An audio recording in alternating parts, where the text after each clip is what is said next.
Calling to order the Thursday, March 17th, 2022 regular meeting of the Historic Resources Commission here at 4:01 p.m. in 111 North Front Street, room 204. Our next hearing will be Thursday, April 21st, 2022 at 4 p.m. also in the same room, room 204, 111 North Front Street on the second floor. Our next business meeting will be before that, Thursday, April 7th, 2022 at noon, also here, room 204, 111 North Front Street, second floor. Connie, if you could raise your right hand. Do you swear to tell the truth in your testimony before the commission this evening? Connie Torbeck, Assistant Historic Preservation Officer. Wonderful. Thank you, Connie. Introduction of the commissioners that are here present, starting on my left. Hi, Mega Sinha. Joseph McCabe, Chair. Stuart Givney. Clyde Henry. Wonderful. Thank you for the introduction. Connie, moving into public forum here before we move on to staff approvals and minutes. Anything for public forum this evening? No public. Okay, having no public forum, moving on to approval of staff approvals. So moved. Second. There's a motion and a second. Any further discussion? All those in favor say aye. Aye. Aye. Opposed? Abstention? Motion passes. Moving on to the minutes of the February 17th, 2022 meeting. Make a motion to approve. There's a motion. Is there a second? Second. Motion and a second. Any further discussion? All those in favor say aye. Aye. Opposed? Abstention? Motion passes. Minutes approved. Moving on to section number 4 of our agenda, applications for certificates of appropriateness. Connie.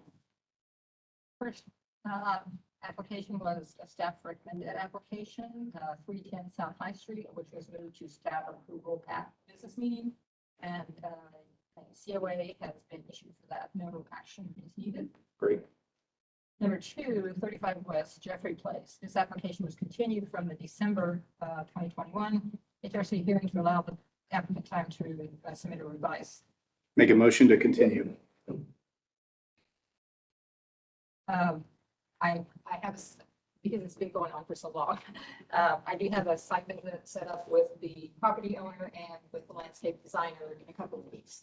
So hopefully we will find, solution to submit an appropriate state plan.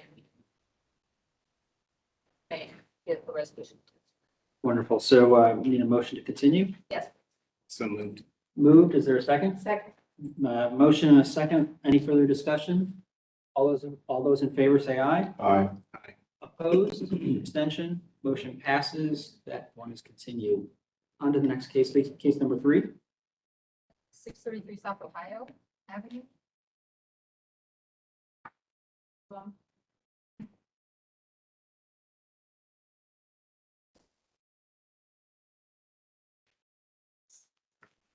Sir, if you could raise your hand.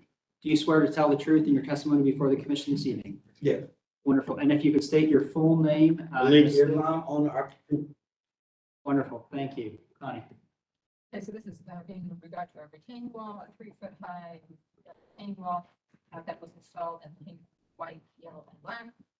The commissioner comments on that are on the page, basically that on the page below that, the existing brick piers and wood fencing on top of the existing wall are to be removed. That has been done, mostly done. Does not support the sunburst design that was proposed. The final finish is not painted.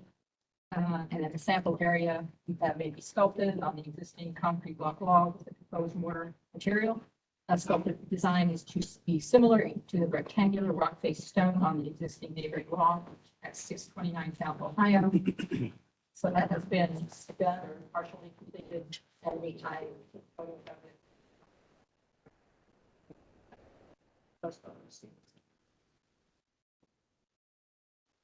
Does the applicant have anything additional to add?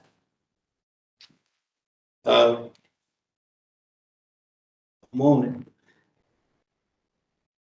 Do you, I just want to bring back up, Connie, do we have the, up here, at least on I the don't screen? have it, I just sent it. Okay. Hard copy. Just looking at, this was the picture of what you had said you were going to at least propose. And it just, to me, it just doesn't look like that, looks like anything like what was proposed. I totally agree with you on that. We spent quite a bit of time talking about it. Rough, It was gonna rough match. draft. I'm just gonna, You need more time. continue. Probably told me I didn't have to come today, but I just wanted to be here, just, Well, we can give you a little more time if that's what you need. Here's what you wanted to do. We'd love to see that. Like you brought this to us. well, And we give you but some y'all time. don't want that. Y'all want to look like the neighbor. So for it to look like a neighbor, they got like 4-foot long block patterns, so I can do that. Even if you start to work towards that, something along that lines is still better than what you've, I mean, we currently today, what we have doesn't look anything like what's in the photograph. But even if you try to get more towards the block thing, that's still better than what's there. And I But think you're moving forward, which I appreciate. I get it. So get it to this. You gave us this, so get it there. You know what I mean? But y'all said y'all didn't want that. Right, No, no. Y'all said y'all wanted the neighbor. make it look just like the neighbors, We respected what was going on with the adjoining property. right, make it look like the neighbors, match the lines, match the size, so that when we walk down the It's street. there, you the can height tell. is there, everything's there, it's just a work in progress, that's rough All draft. right, so how about this? We'll continue next month. Yeah. See how it goes. Are you okay with that? Yeah. I need to see some progress though. But don't go, That's don't why I go left beyond. down the whole.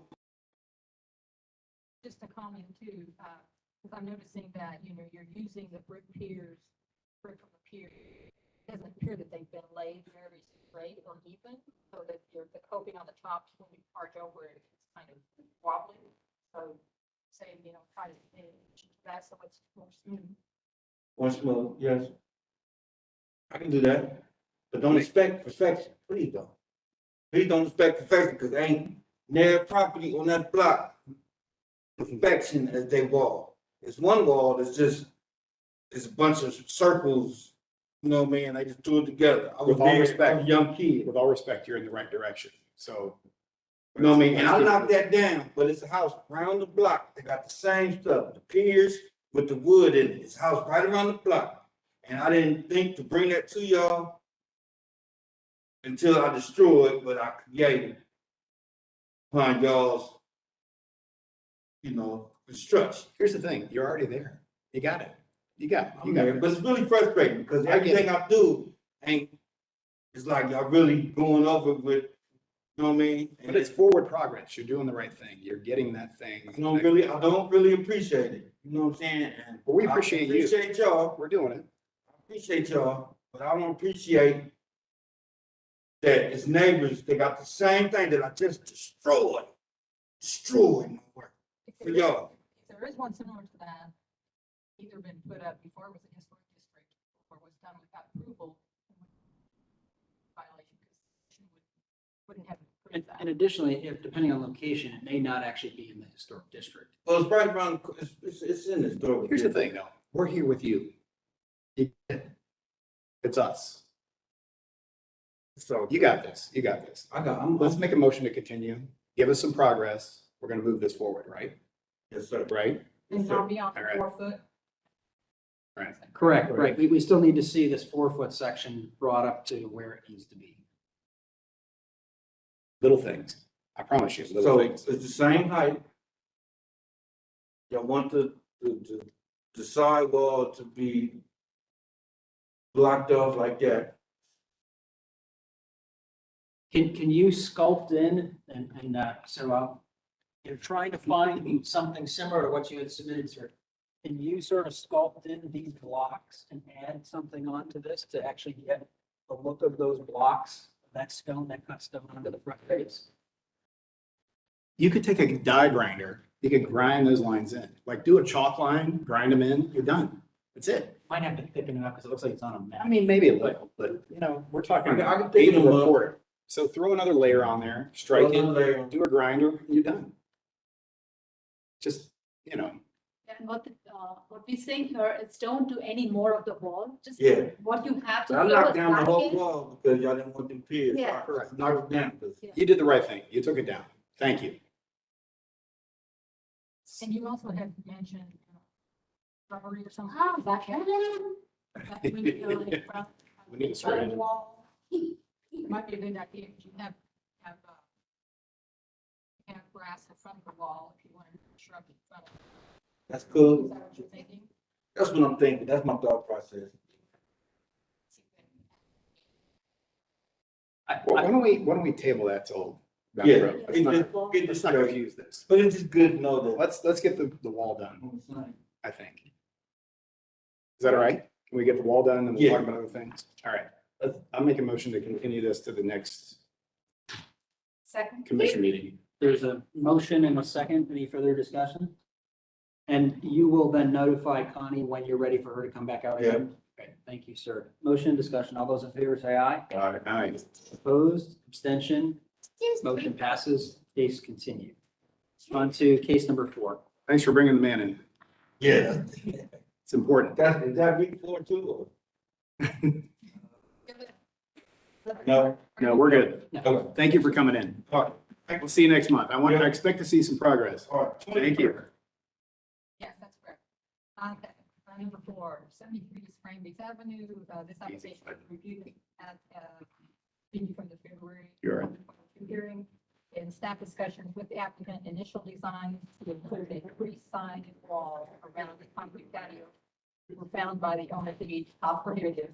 And staff, discussed simplifying the design to include only a low wall along the front or no wall at all. So they're gonna go in a more simplified design and try to get that in by, deadline for April 21st hearing.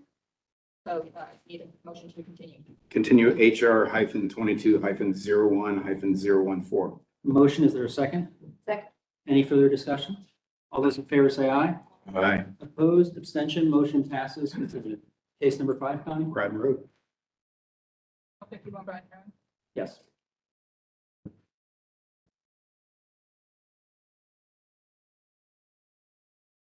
Good evening. Good evening. If you could each raise your right hand. Do you swear to tell your truth? Do you swear to tell the truth in your testimony before the commission this evening? I do. Thank you. If each of you could state your full name and association with the property for record. Mason Sherman, I'm the contractor. Tamara Forrest, Executive Director of Central Community House. Wonderful. Thank you very much, Connie. So you represent the ownership of the property? Yeah. Thank you. Okay, so this application in regard to slate roof removal was continued from the February 2022 HOC agenda to allow the applicant time to submit additional information. Additional photos of the slate roof have been submitted. March 3, 2022, this meeting comments included, the slate is approved for removal.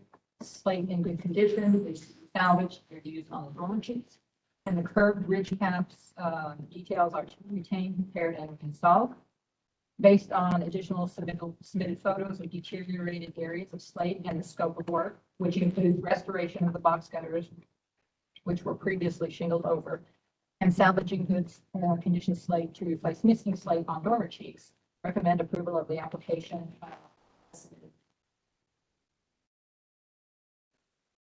think we're good. I thank you for making the revisions. I think this will benefit everybody long-term and maybe now at least really clear what the scope is. I don't have any further concerns. Any other comments, questions? No. Is there a motion to approve? So moved. Motion, is there a second? Second. Motion and a second. Any further discussion? All those in favor Thank you. say aye. Aye. Aye. Opposed, abstention, motion passes. Thank you. Thank you very much. Have a good evening. Connie, case number 611 Oakwood Avenue.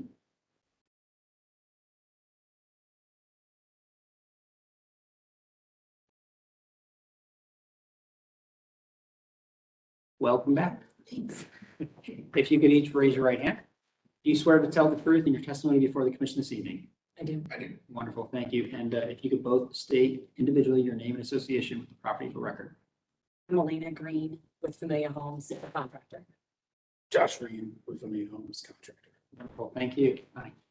Okay, so this has a few parts to it. A new rear addition, rebuilding the front porch, original house corbels, and the original house and new windows. So repairs and a new rear addition were previously approved.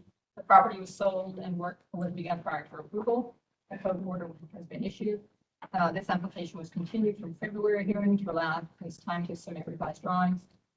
Work listed as general repairs on the February 17, 2022 agenda was moved to staff approval, pending receipt of all required materials. And if you want to refer to that, everything that's been staff approved is on pages 8 and 9 of this month's agenda. Recommend approval of, application, for 611 Lakewood Avenue with the following modifications. I still recommend that the height of the rear addition be lowered below the frieze of the main structure. Height of the front porch, privacy railing should be no higher than the window sills of the first 4 windows to match original height, which is allowed. Not going, if not historic, go back to the historic site, height. Front porch roof to be GAF slate line with metal ridge roll to match the main roof rather than discussed before possible metal. And recommend approval of the gel one W5500 windows as a test case. And that is because sideline, gel one sideline is on the approved list.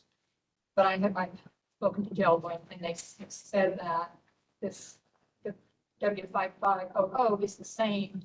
The sideline has more options for sizes and so forth. So, and they have said that it's exactly the same otherwise. So, and that's gel one. Has said that. So, I haven't seen a physical example of it, but I would really say go ahead. Put it as a test case. So there's another option. Look at them. So I don't have any reason to not know, but it would say. Right. Any concern about the gentleman windows test case? Okay. I mean, I think that we'd be able to support that. Kind of working backwards through your staff comments. What was the one right before that again? And commissioners did not agree with me, but I recommended the height of the rear addition be lowered below the frieze of the main structure. Right now, it's right up. I mean, I think I was one of the people that commented they needed to straighten out the sloped part of it. And I think this is an okay compromise with where they're at. I mean, if they keep I it have under no there, issue. address the slope. I think Yeah. it's under the eave. I'm okay with that. Barely. So this is where we probably would have a differing opinion in staff. Okay. You have the vote. Right. Yeah. I make a motion to accept as is. Let's just go backwards to the staff comments and zoom in. Yes, there was the railing comments. So does the applicant, do you guys want to consider addressing the railing height or what staff has recommended? So just a little- Yeah, we're more than happy to lower it. We just put it in standard code now, not knowing that there was a conflict with the historical code. So that's fine. As long as the city is okay with it, we're okay. Okay. And then the last thing was just that the front porch roof matched the GFAS shingle and the rest of the house. So, They've already agreed to that. Yeah. so, So moved. And so, this is, I guess, for my education, so the city code has a different height. well, building code has like height for railings now. If you're in a historic district, you can have a lower railing because you are in a historic district, and this is considered restoration of a previous condition. So you're allowed to have a lower. So is it 3642? Don't know what the current one is. Is it? It is 42 fall, isn't it? I believe it's 42 currents, but so the circle's 36 sounds about right. I don't know. What I've been told is that as long as you're not creating a more hazardous condition, Mhm. it's the same as it was historically, but it's not an issue. Okay. I think we're ready to move this one forward. Okay, so moved. Okay, there's a motion. Is there a second? Second. Okay, just for further discussion and inclusion in the motion, it would be to consider at least 3 of the 4 staff comments. And then on the last comment, that would be that we are all in unison agreeing the back rear addition could stay the same as currently proposed to be corrected. And do you need to add that the window is a test case? Test case. And right, Windows a test case in agreement. Okay. All right, with the motion to have those conditions. I accept. Wonderful. To the second. Second. Wonderful. Okay. All those in favor say aye. Aye. Opposed? Abstention? Motion passes. Thank you. Excellent. Thank you, guys. Can't wait to see the project. Good luck. Yeah, the next 2 that are coming up. Well, it's only gonna be one. Yeah. Like that duplex we decided to. Thank you. You guys have a great day. You too. Wonderful. On to new applications, 59 Spruce Street.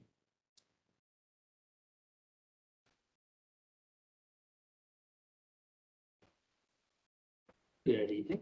You can each raise your right hand. Do you swear to tell the truth in your testimony before the commission this evening? Wonderful. If you could each state your full name and association with the property for record. Julie Brownfield with RBHD and representative. Wonderful. Chris Rose with Columbus Sign, representing. Thank you. Connie. Okay, so just for the fun of it, I added a few stating photos and things to this. I'm just gonna read a little bit of background. So after the first North Market building was destroyed by fire in February 1948, Bonslett structure was built and opened in October that year. It served as the North Market until November 11, 1995, when it closed and the market was moved next door to the former Advanced Thresher Farm Machinery Warehouse at 59 Spruce Street, which is its current location. Bonslett Hub was raised later that year to make way for the market's parking lot. An existing North Market sign with rooster head and sunburst was created, installed by Columbus Sign Company in 1995. It's currently attached to an infilled concrete block section of the building facing east onto the current parking lot. The sign is proposed to be moved to the west elevation prior to construction of the North Market Tower. March 3rd business meeting comments included that the sign should be raised so that it does not cover the brick corbelling detail at the top of the facade. And staff would also recommend that the ghosting of historic painted signage be closely documented prior to relocation of the sign, because there actually is some all the way to. Mr. Chair, Mm-hmm. let the record show that I'm recusing.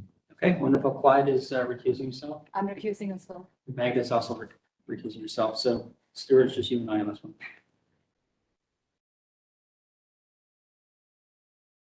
Okay, does the applicant have anything additional? So the existing North Market sign is a wall-mounted sign. It's designed as such. In talking with both who's here in our audience today, there's actually a contest to design and develop that iconic sign. And it was selected. This is the winning application. The proposal to relocate it to the Park Street facade is to help direct people down that alley towards the Arena District. And create another sense of drawing people in.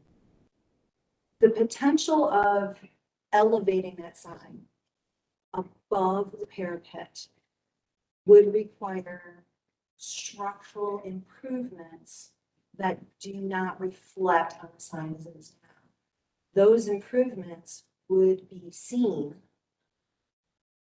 with the sign at that elevation. So you would have different elements that could be seen from different angles behind, maybe through some of the letters, with the sunburst and so forth, because it needs a backing, it needs support. The concern would be that that is not how the sign is viewed today, and that might detract from the iconic look of the sign. The other item that we've discussed and considered is the development behind it. While we haven't finalize the overall signage and look on the North Market Tower, we did discuss, because it was in some of the renderings, that there's a large mural that's proposed on the backside of that. Hasn't been developed or finalized. But elevating the sign above the parapet, it could get lost with that signage behind it. It could get lost just in general with everything else that's going on behind it. It is a concern. We think that locating it on the west facade, as it is designed as a wall sign, may be the best way of preserving its look that everyone's used to seeing, not detracting from it with additional structure. The commission to consider this. Items we thought through.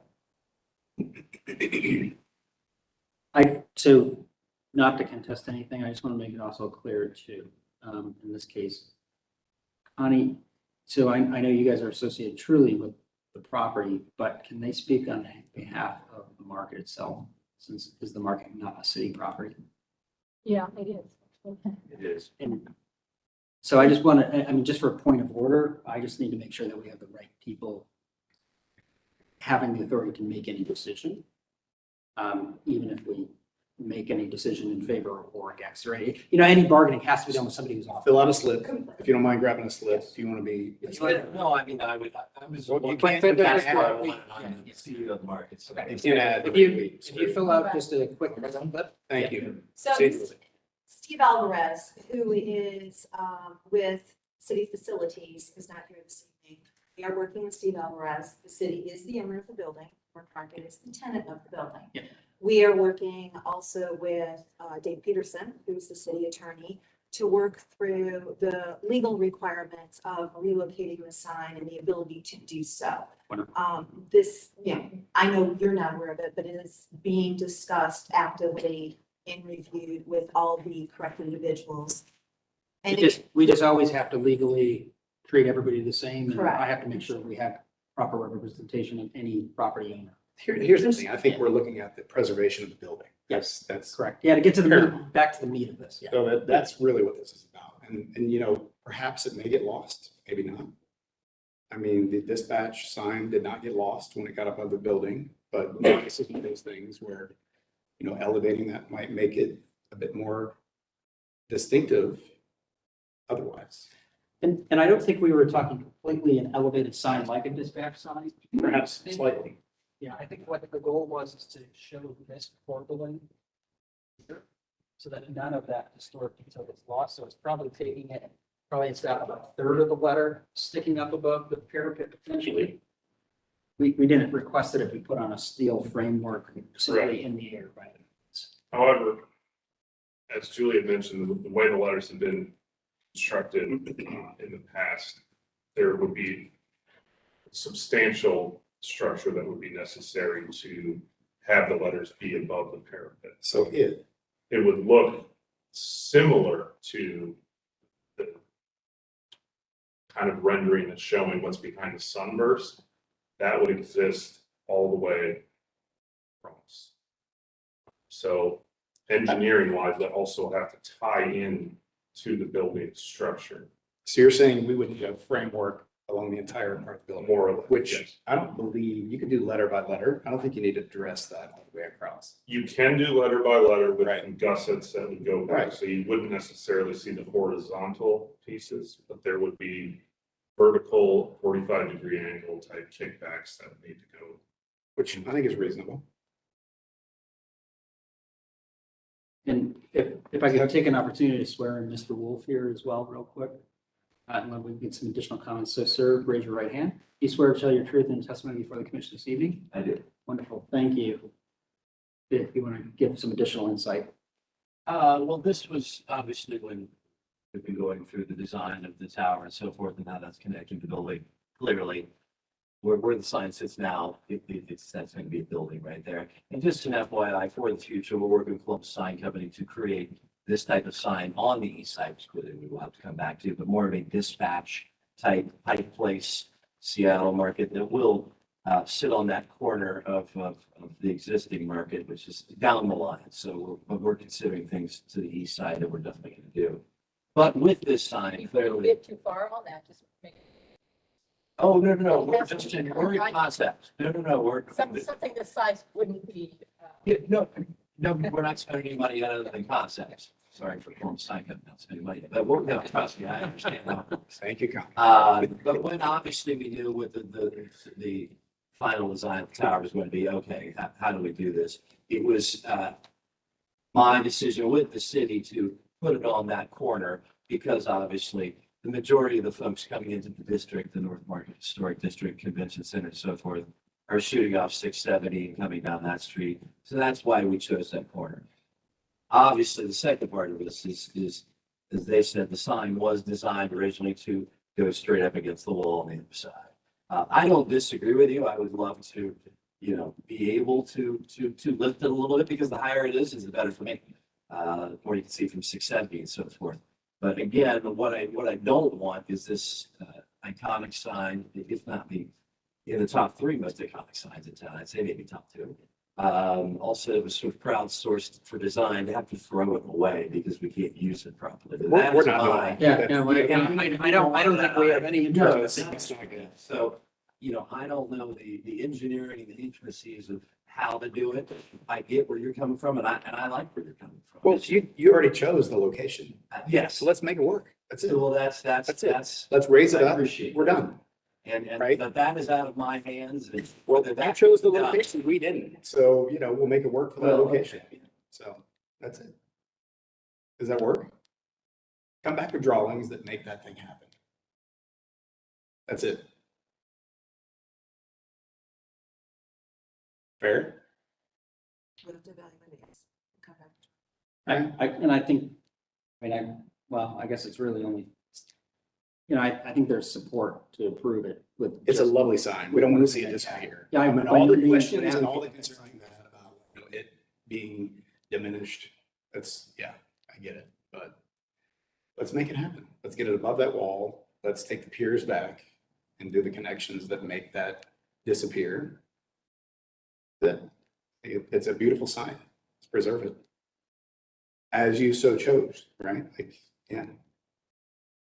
I actually do think that, the new graphics art you mentioned, it's gonna look good together, even if this thing comes up a little bit. You can see the other piece layered behind. I think there's an opportunity when you do that in mural, that's gonna be something really special. So Connie, So- we have what, 2 weeks before the Well, it's one. ish? If, Does that give you enough time to? in this case though, Stuart, if they were just following it, we did give advice and feedback during the business meeting, if they need to stretch the deadline. Yeah, if you need a little more time. This is a pretty straightforward lifting it. And I know you probably have to go back and Well, it's structural now. Now we're Yeah. figuring out how to connect it to the building and make that happen. review So, budget and other sign-offs that we need to have. That's the big one. Good. Understand. Make a motion to continue.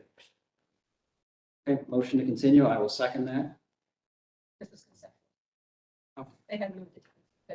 You did move to conceptual. Yeah. So motion. Okay, no motion needed, and we'll just continue to work with you now. So bring us in and the details, we're good.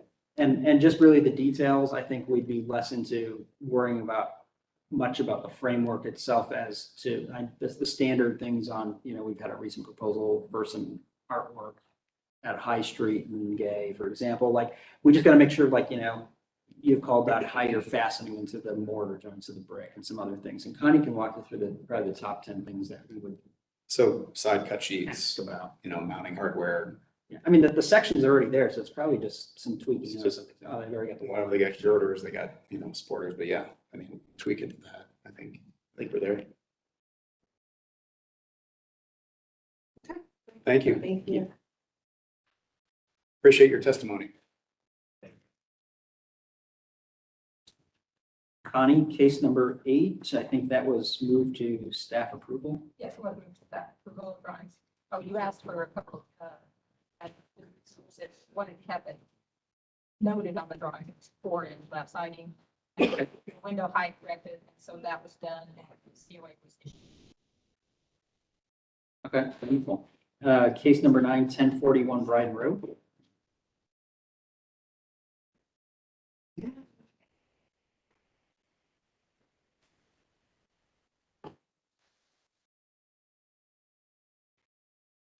Can you raise your right hand, sir? Do you swear to tell the truth in your testimony before the commission this evening? I do. Wonderful. You state your full name and association with the property for record. Jeffrey Marion, I'm the owner. Wonderful. Thank you. Welcome this evening, Cody. Yes, so this is for a new rear porch, with second floor deck and spiral stair was conceptually reviewed in August of 2021. And the commission was not in support of changing the window to the door and also having a second floor porch. So the drawings were revised to make it just a single story. So while the existing non-original front and rear porches do not match the original footprint shown on Sanborn maps, they are the same design front and rear porches, and those were approved in 1999. And that's just to say that the original porches were actually smaller than they were approved in 1999. So since they've been there that long, I just recommend that you, as submitted, the additional drawings were requested and has been submitted, and also a cut sheet for the AZAC flooring has been submitted. I think the commission has approved AZAC. on rear porches before. Yeah, also the test case, I think, in some spots, and we just see more and more of that, just Yeah. wood products are. They just- Longevity. Yeah. Yes. I mean, I thank you for at least considering the changes that came up in discussion in your conceptual review. I mean, what does the commission feel? Is there any other questions or comments, anything we need? I mean, there's a really good hand-drawn section in here that That's the. really looks good. I mean, it feels right to me. Looking at the architects here, the design. It's fine. The flooring, is a test case, is that correct? Yeah, the flooring would be a test case in this scenario. And did you comment, I was just noticing one of the previous comments was that, from before was that the should show metal ridge roll on it. So did you indicate that on? That is not indicated, Okay, but so that we'll is. just need to add that. So that correction would be made by the applicant prior to receiving the COA. You need to submit that It's as a condition. Yeah. So I just reapply with that. You would just work No. with Connie. Send it. Send it to them. Email me and say, yes, I agree to that, or you can say you agree to. Why it. do that now? Yeah. Well, maybe even put it in the drawings so we have a complete photo, I would think. Is that all right? Just send like a revised in my hand. Whoever does the drawings, is that you? It just even be written in a note. It was an architect did the initial, I did this, which So I then didn't describe it and then put a line in there. It says site item. Yeah, so, Yeah, you know, 10 years from now, we'll look at this and say, how did that go? So, right. thank you. I appreciate that. Can I have a motion here? So move. I'll second. Motion and a second. Any further discussion? All those in favor say aye. All right. Aye.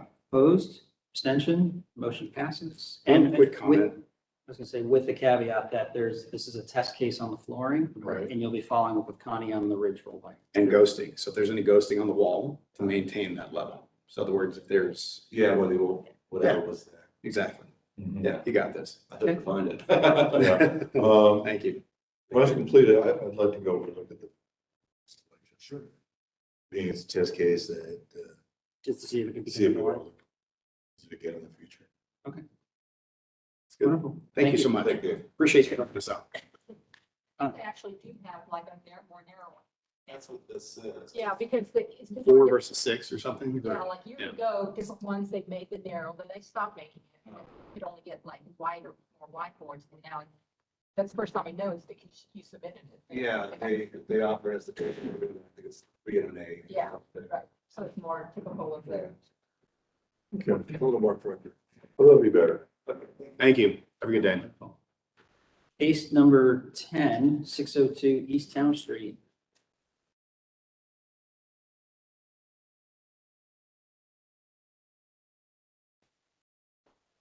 Good evening, sir. If you could raise your right hand. Do you swear to tell the truth in your testimony before the commission this evening? You do. Wonderful. If you could state your full name and association with the property for record. David H. Blair, with Scrimshaw Architects, the project architect and architect record for the project. Wonderful. Thank you. Connie. So construction of a new three-story building to the rear of the existing contributing apartment building was approved December 19, 2019. Some modifications have been made to the original design. Comments on the March 3 business meeting included that the door window changes and changes to the breezeway and parking do not seem to affect the overall design. Consider changing the color for the balconies to a more subtle color. And he said now that they will be black, right, not the red. Correct. That's right, represented in that drawing. I just want to bring it up in the testimony, but that's what I'm representing. And also Yeah. consider changing the brick colors to more subtle colors so the new building does not stand out so much from the existing. And the applicant will be showing you some samples. Recommend approval of the application pending further discussion of the brick colors. Wonderful. Thank you.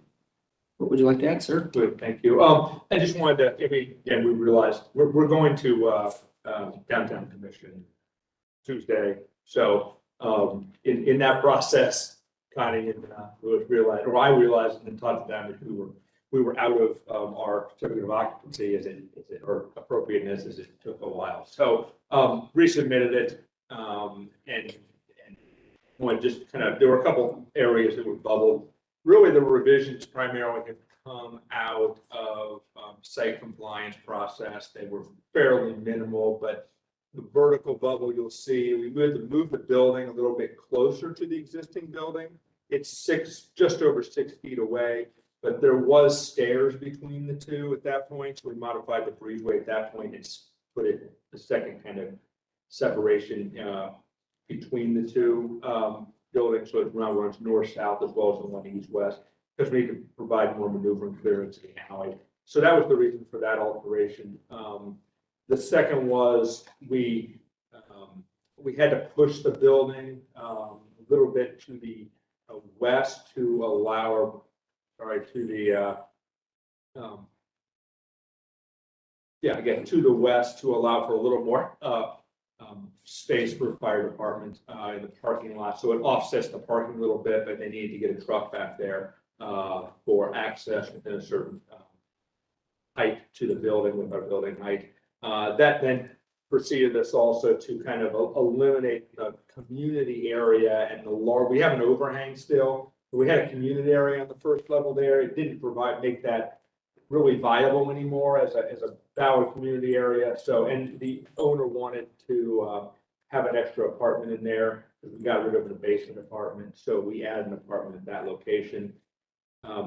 We had kind of double doors there we had kind of a French door, but to open up onto that community area, became an apartment. It's not viable to do that there. We did flip that to the opposite side.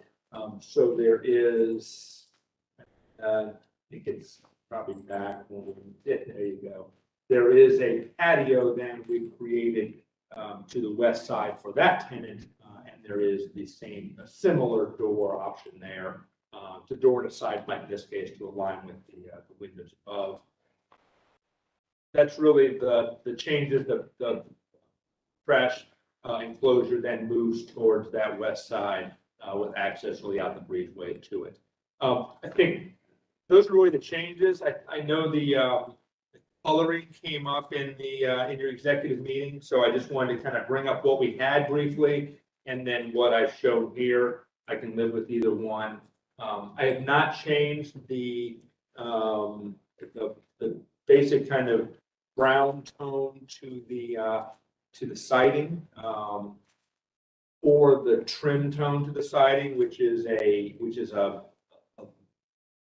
somewhere between a slight yellow to a limestone color.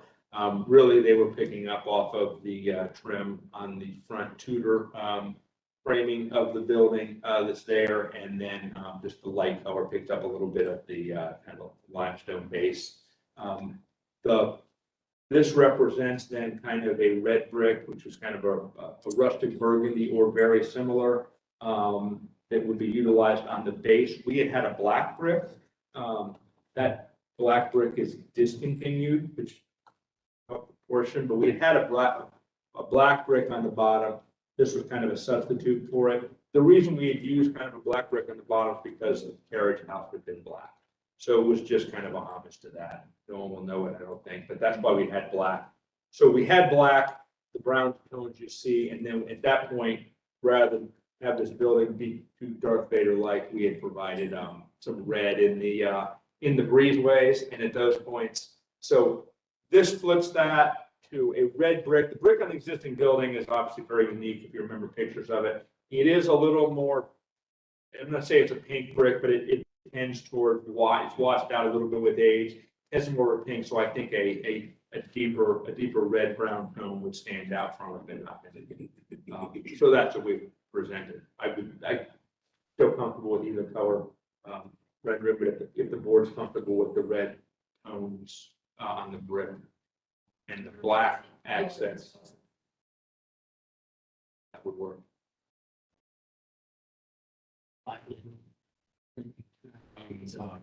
I'm okay with either of those. That's kind of special. That's a nice break.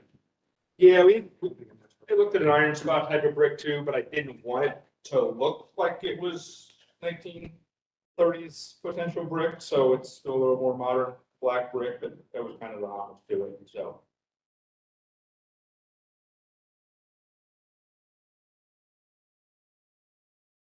The windows in the building are black. can see that the adjacent building, if you went back one there, the building to the right is an adjacent building. Has some black trim, primarily black. I think Darth Vader made. If they painted them without approval, it's better. Probably. Then couldn't get that off. Yeah, Connie, I actually was just in the area because I was checking out how successful or not successful the shift edition was, which came out pretty nice. And I actually think I'm okay with where this project's at. I'd be looking to support it moving forward. The project is really, it's a building to the alley. It's not, it is very Right. little, and should have very little impact from Town Street. Is there a motion? As submitted, so moved. Motion to approve as submitted, and a second. Any Second. further discussion? All those in favor say aye. Aye. Opposed, abstention, motion passes. Thank you, sir. Thank you very much. Like, copy that or, just do you have those? Yeah. Named up. No, some good color photos. They will. Yeah. Thank you. County case number 11-512 Park Street.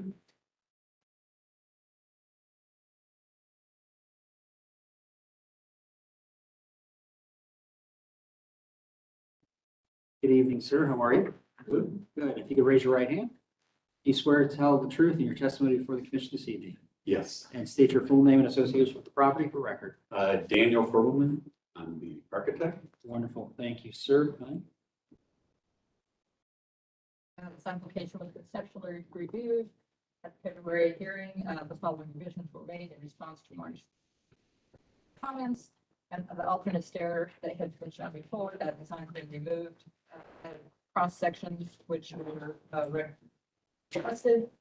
better. The east stair tower, skirt, guardrail, and so forth, that you requested. Material colors, trellis materials, siding material, decking material. All of those have the Sherwin numbers on them.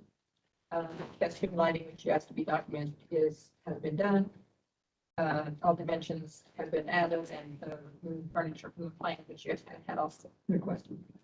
Rooftop bar does not affect distinguishing characteristics or historic fabric of the original section of the building. Materials and design are compatible with the concrete block structure. Recommend approval as submitted in the revised materials.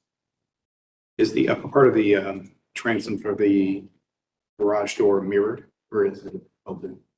That's glass. It's completely transparent. Yes.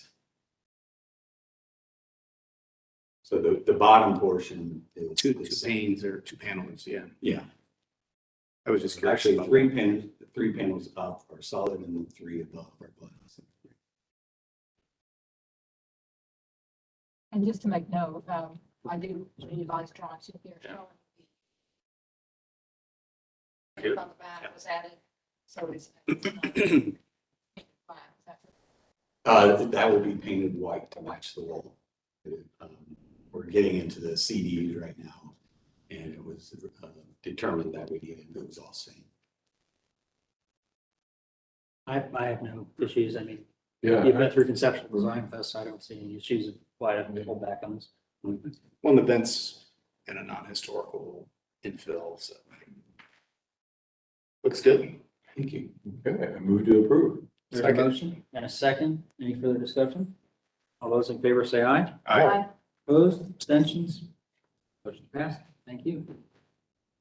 Thank you for coming in. Okay, moving on to 2272 Thank you. and 2274 North High Street, and let the record reflect the individuals already been sworn in over the previous case. Okay, the 2272, 2274 North High Street. This application was divided into parts A and B at the March 3 HRC business meeting, with the rebuilding of the front porch being moved to staff approval, and a COA has been issued for that work. HPO staff conducted a site visit on March 14. The two wood cottage style windows on the first floor of the facade and the four diamond pattern double hung windows on the second floor facade are all wood and appear to be original. Some or all windows include modern storm windows or screens, but only the frames remain on the sun or most. The exterior of the first floor windows include flaking paint and missing glazing compound. The interior of the windows were reviewed in the closed position only. The wood appeared to have been stripped of the original finish and in good condition. The exteriors of the second floor windows were viewed only from the ground. The interior of 2 of the 4 windows were viewed in the closed position only. The wood appeared to have been stripped of the original finish and condition. Overall, very little damage or rot from condensation was visible. Staff recommends continuing the application to investigate repair and weatherizing options. And then then the architect discovers after I tend to appreciate the staff's opinion. I think we should continue. But, well, I just would ask is, how does the applicant feel about that? Well, I'll just present for my client's request. No, that's in your right to do so. So our client is concerned that if repaired, that the windows will not function properly. These are egress windows in a student housing situation, and concerned with the safety and welfare of students. You could get most of them. Right. So they don't. They're not all there. So the windows that we have selected are the Pella Reserve Precision Fit in wood, and we intend to replicate the diamond pattern.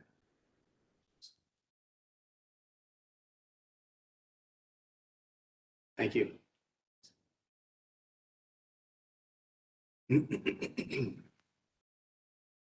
In this scenario, because staff has not found a case to replace the windows and that they're likely highly rebuildable, I think it would be probably a better option to have you consider rebuilding the windows. Okay. We've seen some pretty bad windows over the years. These ones don't look as bad. And luckily, there are more window repair specialists in the city now than there used to be. So I can give some, at least 3. So, at least have one or 2 of them look at them. Their opinion. Right. Should those individuals find that they're not rebuildable, I think it'd be valid to have put that opinion in writing and see if that. I wasn't quite sure because I wasn't in the one side of the building on the interior on the second floor. Why the facing had been removed. That just show. Maybe to show the Pulleys, row Or scenes. I mean, which is Say we're already striking, it's still there. I mean, That can be. I'm just representing my business partner. I make a motion to continue. Motion continues. There a second? Second. All those in favor say aye. Aye. Opposed, abstention, motion passes, case continued. Thank you. 517 Park Street. Cheryl.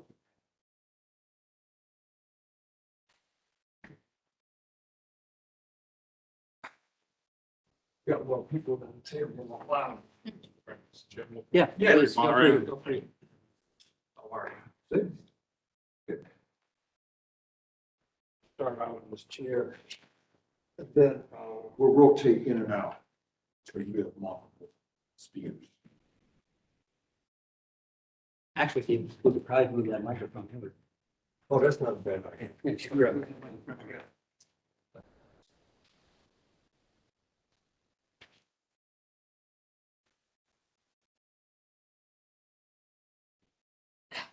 Randy, why don't you come over? Sure.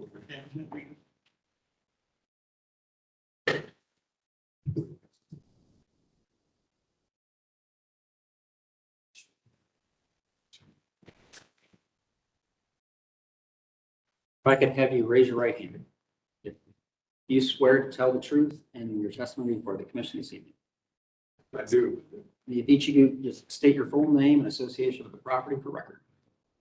Randy Black, I'm the preservation consultant. Michael Coleman, attorney, Ice Miller for the project. Thompson, Development Director with Orange Barrel Media, Signage Partner for the project. Randall System Senior Development Director. Wonderful, thank you. Connie. Business is for the signage. The proposal consists of exterior LED digital signs, billboards focused on off-premise advertising, Billboard, section 330.2 provides the following definition of billboard. Billboard means an off-premises sign, which consists of one or more sign faces primarily intended by the sign owner to be available for sale, lease, or rental for the purpose of promoting any business or other activity which is not situated on the property, same property as the billboard, or of promoting any product or service which is not primarily available on the same property as the billboard, and is then used for display of public service message. This for both static and graphic and digital graphics. Tenant sign appears to be eliminated. Fort North Design Guidelines, which is argued by the Commission, Historic Resources Commission, prohibit off-premises graphics, billboards, and internally illuminated signage. Therefore, the proposed proposal for LED signs and billboards and internally illuminated signs does not meet the guidelines regard to the signage and graphics guideline. Traffic management has identified that LED signs as advertising devices pursuant to the ORC 5516.01, CC 3380.102. I-670 area of special graphics control prohibits billboard signs advertising facing the I-670 area. Recommend applicant contact ODOT, which you probably have already been doing. This is conceptual review, provide design feedback that can be utilized by the applicant to further refine or modify the proposal for review of future agency hearing. No specific action required. Wonderful. With conceptual review, we'll turn over to the applicant. Thank you. I'll start out here with multiple speakers this evening, and I want to say it's good to be here. Chairman, members of the commission.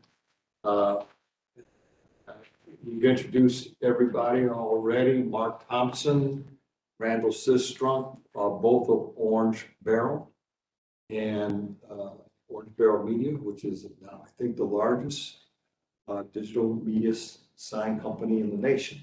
Privately owned. And Randy Black, and you all know Randy, former historic preservation officer for the city of Columbus. And I want to start off by saying we engaged Randy to advise us.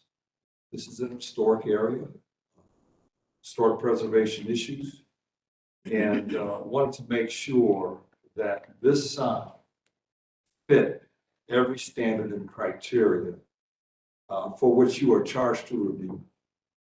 And we feel we meet every point to the T. So this, as you know, as you described, Donnie, thank you very much, a digital sign, and it will require a variance. We'll also have to go before the downtown commission. This sign is unique. Unique in its purpose, its location, and the fact that it's facing I-670, not towards the district. And unique in its operation as well. That we'll talk more about the operation because that is key to what we're presenting here. And Mark and Randall will discuss that even more. I think you should view this as not just a sign, but a canvas. A canvas for public art, a canvas for public messaging, and you'll hear more about the public messaging part of this, and a canvas for community content. And while you may not have seen a sign like this presented before you in the past, let me just suggest that this is the part of the natural evolution of signage in America. We're seeing signage like this in historic buildings all over the country. And we happen to be the ones that have been successful in placing it there, and it's been agreed to by multiple cities around the country, Hollywood to Atlanta to other parts. And talking about evolution and need to stay ahead of the game, you know, I always say that a city that stays the same falls behind. And you all know more than ever that the city of Columbus needs to compete in the space of the state of the art with other cities around the country. And as I said, this is something that's happening around the country as well. So, as an aside, but an important aside, on April 4th, the city leaders are getting together. From the mayor, the business community, myself, and others are going to have a big campaign kickoff about bringing back downtown. Why is that so important? Because this pandemic has had an impact to our downtown unlike anything we've ever seen. Employees, we need our employees to come back. We need visitors to come back. We need people to come back. And in fact, U.S. Conference of Mayors is coming here in 2023. Another major convention is coming here. I think they're meeting planned in 2023. We're raising millions and millions of dollars to welcome them and to get them excited about this downtown, which we feel is special and unique. Like this sign. The sign is unique because it is the gateway to downtown. It is how you get to downtown. It's the first thing you see when you come to downtown from I-670. And as a gateway, it will be the standard bearer of the welcome, of the engagement, of the invite of visitors, employees, and employers. And this sign is consistent with the messaging of the city leaders that have come together to bring our downtown back. And this is an important site as it is a gateway. So as you consider the sign and the preservation of the historic character, a standard that we will meet in every respect, also consider our city's place in history. So I'd like to turn this over now to Mark Thompson to talk more about the technical aspects of this and how this goes. I might jump in every now and then, as I'm known to do, and I'll try to bite my tongue when I can. Thank you.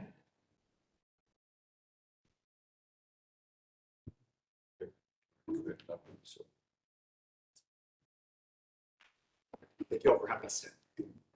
So before we jump into the technical details of the sign itself, I wanted to cover a little bit of background about Born and Grown Media. You may be familiar with a lot of our static signage that you might have seen around town, the static wallscapes. That's a business model that we were sort of a pioneer of, and we were able to grow successfully in many cities using that model. But what you might not see as much in Columbus, aside from the sign that brought me by, is our digital signage.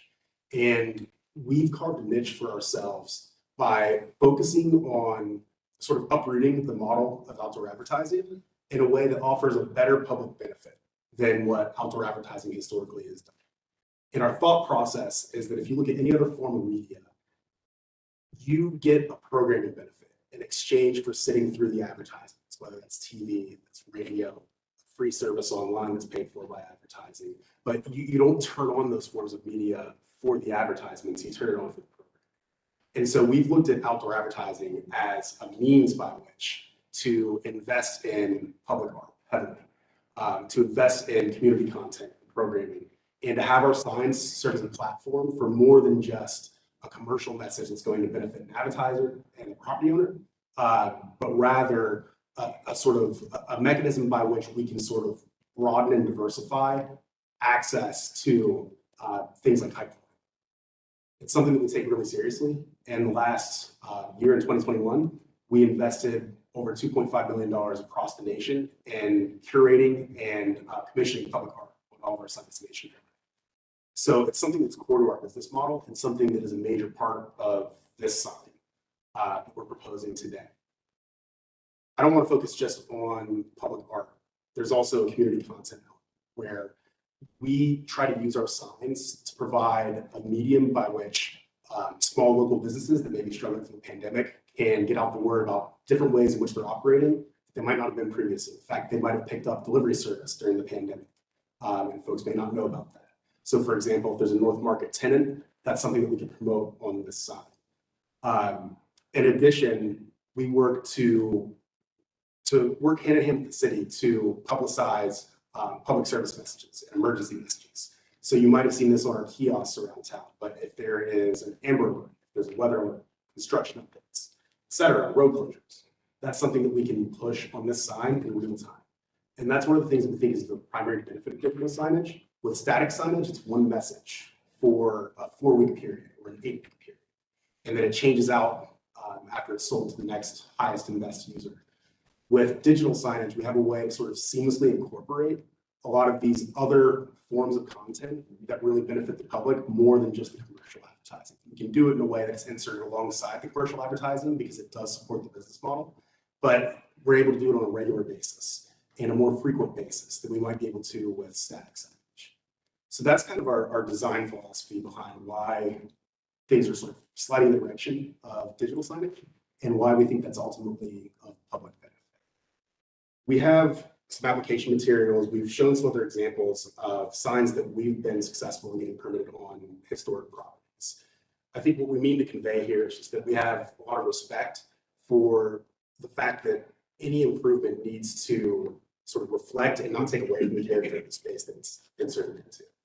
And that means different things for different communities. You can see some historic properties that we've had digital signage permitted on in West Hollywood, Sunset Strip, where the city in this case was trying to innovate on the Sunset Strip's historic legacy as a place for premium advertising.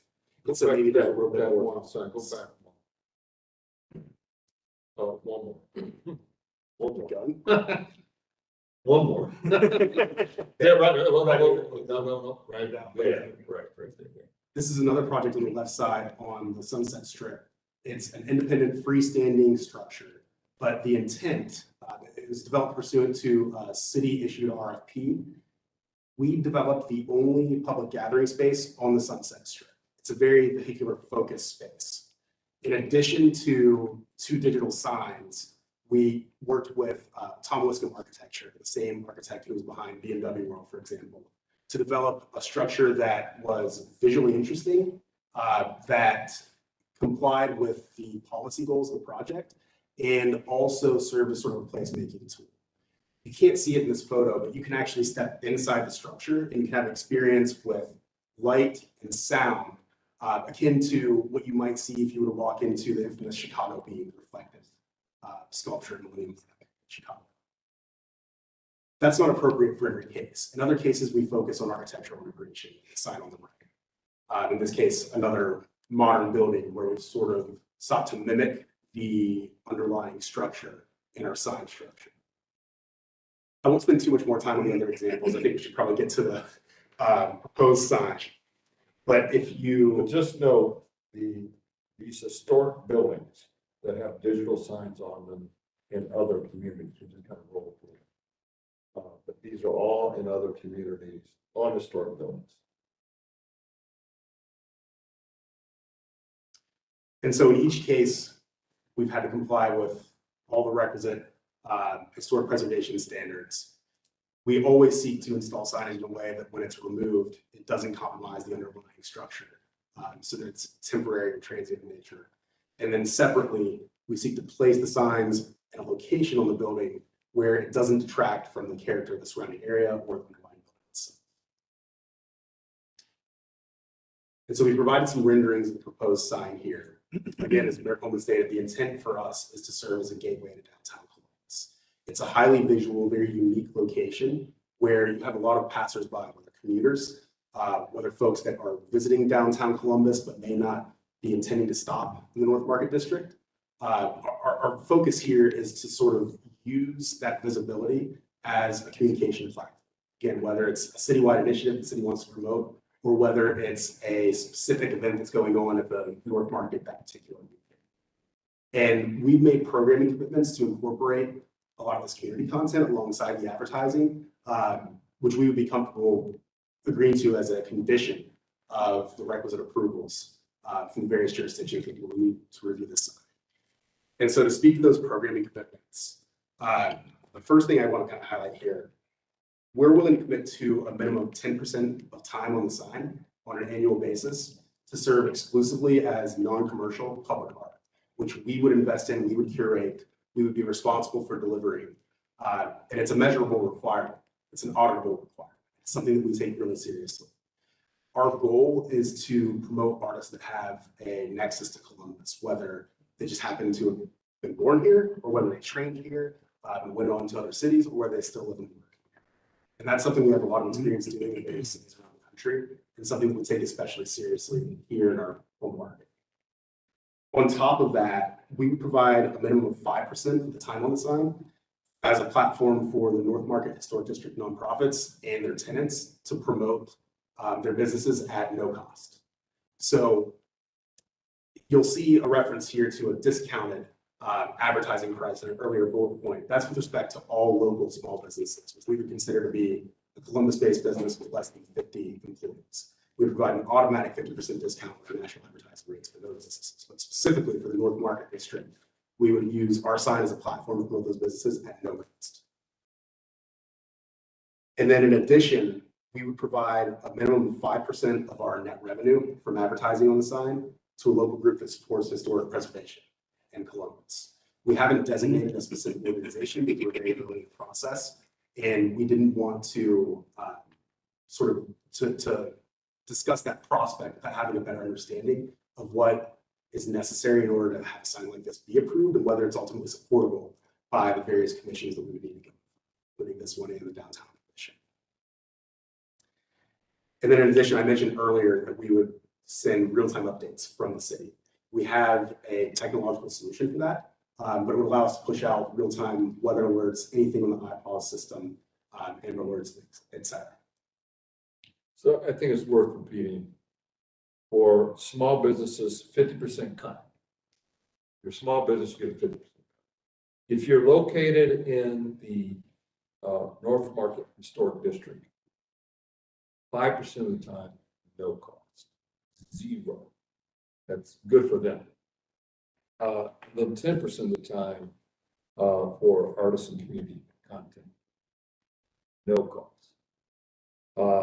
And then further contribution of net revenue to some historic organization that is involved in historic preservation. Our intent here is that the sign serves as more than just your average off-premise sign or billboard. We understand we would need a variance in order to do this. We understand we have a couple more steps ahead of us in order to get this approved. But what we didn't want to do was to prepare a variance application without some understanding of whether or not the design and the sorts of content commitments that we're making are ultimately supported by the commission. So that's the reason for our request for conceptual review. So now, I was going to turn it over to Ray to speak a little bit more. Worked with this commission for a long time. Except for you. Nice meeting. Nice meeting you. And my role, I'm going to be maybe a little bit repetitive, but my role as a preservation consultant is something I've been doing since I retired. You're aware of that, I believe. I've worked on a lot of projects in different districts, in your district, one of your districts specifically that you'll remember.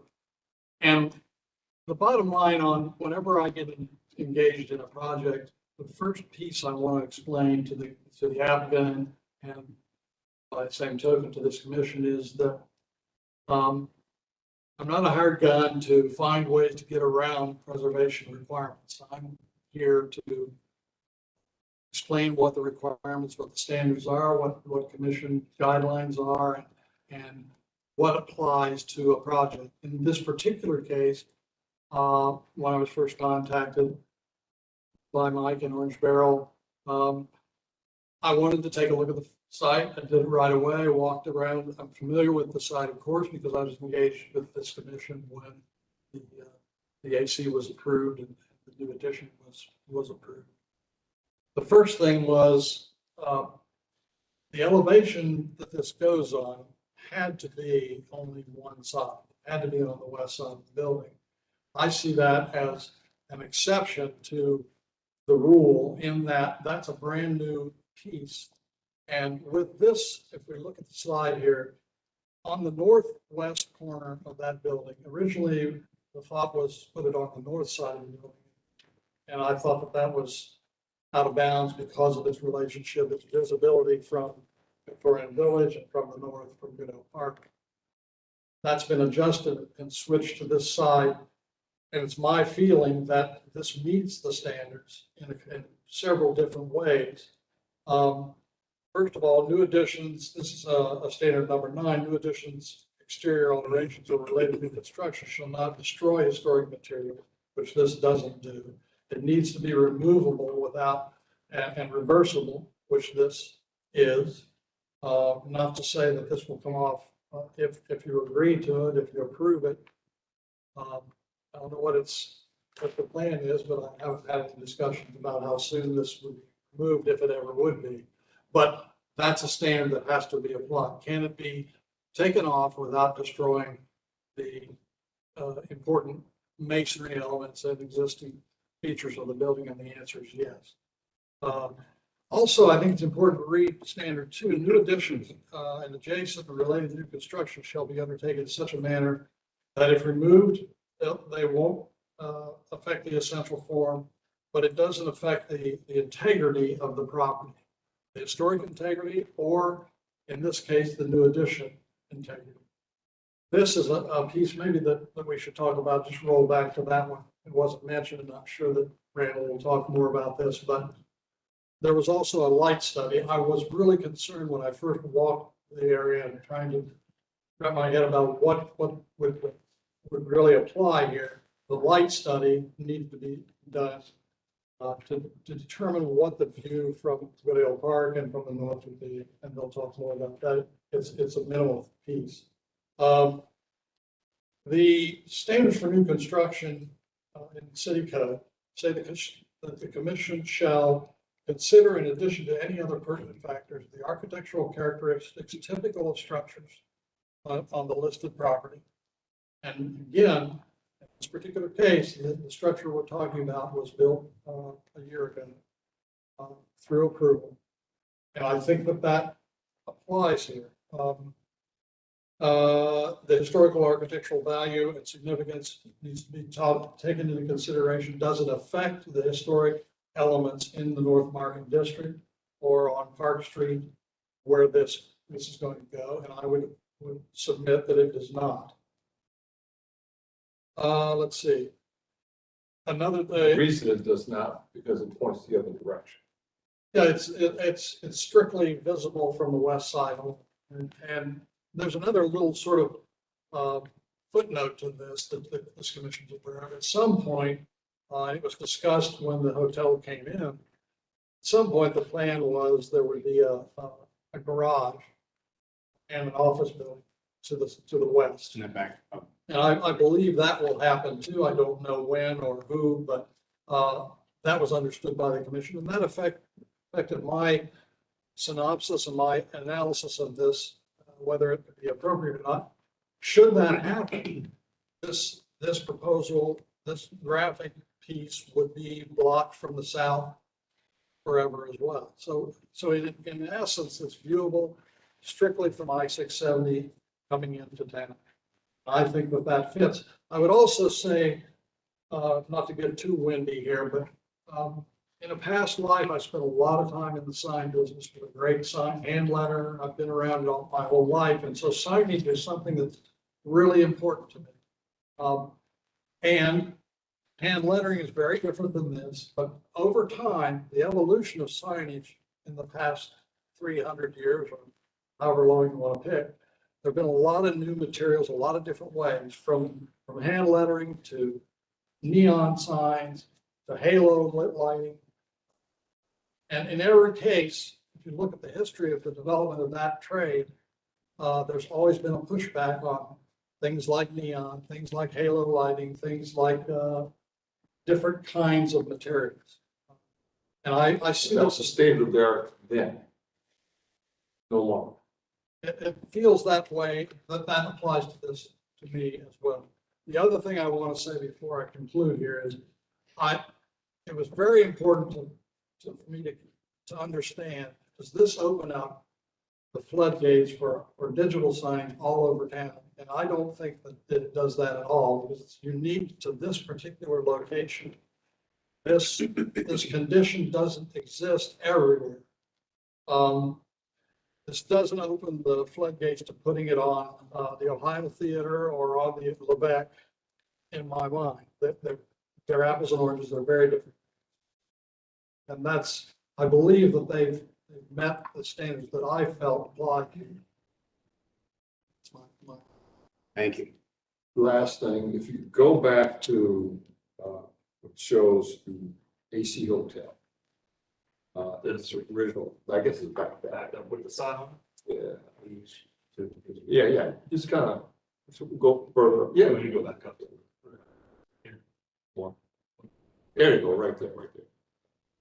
The AC Hotel, that's what it was on the left before, that's where it is today. Just to refresh your memory, no doubt. And that's the backside facing west. See AC in the corner. That is all new build, all new construction. Keep going.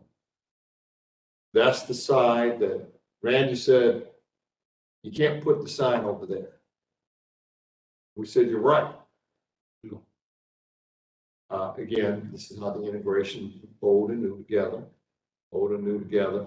and there's a sign located right there underneath the AC Hotel sign, symmetrically in that little dark area. Go on. And that's the north side. You don't see it at all from the north side. And the light study was very effective, and it kind of confirmed. Randall, if you could just talk about that light. Yeah, sure. So we conducted a light study on this location at 250 feet from the actual sign. And so if you guys are familiar, foot candle was equivalent to illumination of one candle at a foot. So in looking at the park, we were more concerned with the park, the adjacent park. And so in looking at the park, as you can see from the study, we're not even close to a foot candle as it relates to illumination. 0.018, 0.026, 0.045. So we felt like illumination was definitely not a factor to consider here. And also, as Randy mentioned earlier on, we went into the actual park to see if it was actually visible. This is because of the trees. You can't, once you go enter into the park, you actually can't see the sign. And then the photo of the north elevation, which is taken from a little bit further east than the light study shows. That's taken from the main entrance of the hill. It was important to us to see the sign. Any questions? Thank you. I'd say one more thing in looking at the guidelines too, that I think is really important.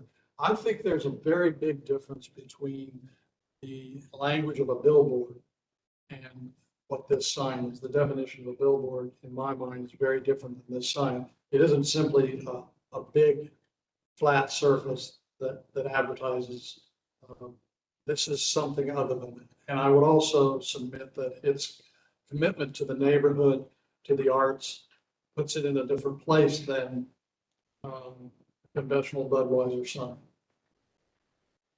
I will also add, it's kind of exciting to bring this sign to Columbus because as me and Mark can both attest, we've been doing this across the country in a lot of cities across the country. And so with Orange Barrel being in a historic district, born and bred in the city of Columbus and growing as quickly as we've grown, as Mayor mentioned, we're now the largest privately held outdoor media company.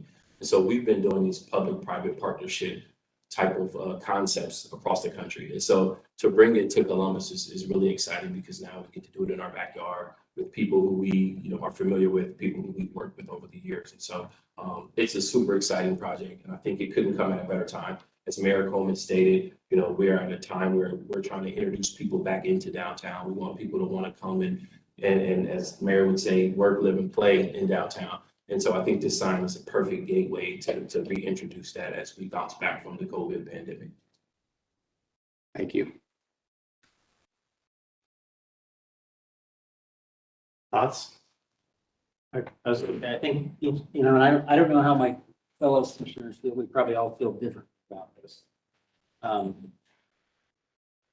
Perhaps you open it up to. Yeah, I would like to. Yeah. I think it's very commendable that you want to do with content and donation. However, of course, we can't really consider any of that because I can't find any citing in any of the city code or guidelines that we go by. So for our decision, for me at least, that becomes irrelevant, but commendable and very glad to hear that. I do think some of the points that Randy pointed out have some legitimacy. However, the size is something which would probably not be acceptable, whether it was static or whether it was digital. The difference between the digital and the static, at least for me, probably isn't as important, because we certainly have improved some other things. But the size of it, and also the double signage on that building, because we already gave an exception for the oversized AC on that building. And we gave that specifically because they made a case that the building should be identifiable as people approach it to find it. And that made a lot of sense, because you come into town and, oh, where is it? There it is. So now to have double signage, where we seldom approve that, and double oversized signage. It is on the edge of the district.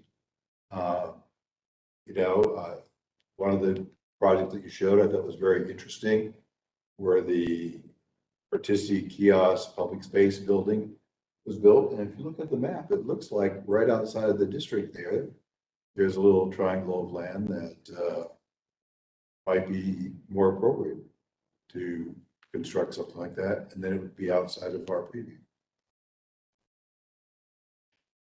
I agree with Clyde. I think that, the signage is fantastic. The message is there. Your intent is exceptional.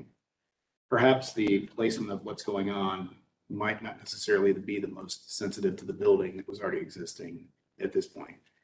And this all goes back to City Code 3116. It talks about, location, size, environment, all those things.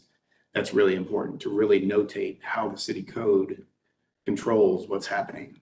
And so I think that our charge is not about necessarily the future of what those things do, but what we have within our grasp. And within our grasp is the code of, does this complete and comply with the code? And for me, I'm sort of concerned about if it does necessarily qualify for that, and if it would not be better placed outside of this building. I have no problem with the sign, but perhaps in the space that you have adjacent to the building. That's my take. So I think there's the personal side, and then there's this charge. So personally, I think it's kind of cool. And I hear you on the messaging and the future and Columbus and the sites. I think the location is prominent, so I get that. And again, like my fellow commissioner said, I think it's commendable what you want to do with the sign, beyond just advertising. I don't have a problem with digital signs either, if I think that's the future. I guess because I'm the newbie, I'm trying to understand what's our charge, right? Am I still a newbie technically? Kind of? This is no, yes. So yeah, what's our charge? And I think the point you brought up, right? And whether that is outdated or not is not for us to decide. It is what it is. Right. And so it's something I think with the variance, I wonder how, Connie, maybe you can enlighten us how the city might proceed. Because I think for us, it would be looking at something that's in the future that the city adopts, right? And then for us to then provide guidance.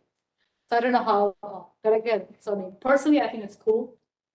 But sitting here, I guess we have to follow what we have to do. So.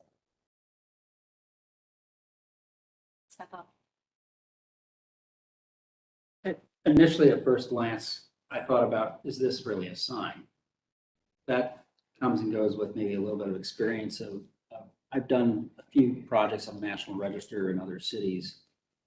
And one such billboard and sign I've worked on in a development on a National Register building, much like some of the other examples. Now I know Columbus City Code says one thing, National Register is a slightly different ballgame, almost even sort of a higher threshold or higher bar. But there was a challenge in that scenario, whether it was truly it was a sign or if it was a piece of art. So some of the things that I think about when we're looking at something like this is it is a multi-message component. And then I started to think about the other messaging that comes out. Is it truly advertising, or does all of a sudden once, although we're supposed to be never consider all these other things out there because it's not in city code, I start to think about, okay, the opportunities for historic preservation and promoting the district. I think about the consideration of, furthering the arts and making it a piece of art digitally versus just another sign. In this case, I start to say, okay, could it get a little smaller? And maybe could I find it, maybe a little bit more livable? Yeah. I mean, not much, because I think it can fit with the architecture just a little bit better. But then I also look at, Randy has made some actually very valid points. It's really kind of on a large new piece of urban fabric that really is not the thing that was really even listed. It is within the district, although it's primarily on the new construction. So then I start to say, how does it just really fit on the new construction piece itself? Additionally, although you don't have to answer this if you don't want to, I started thinking about lifespans of things. And something like this, I think about recently, in my own household, we replaced just a flat screen television set that wasn't all that old. Even though it was an early LED thing, it has a lifespan.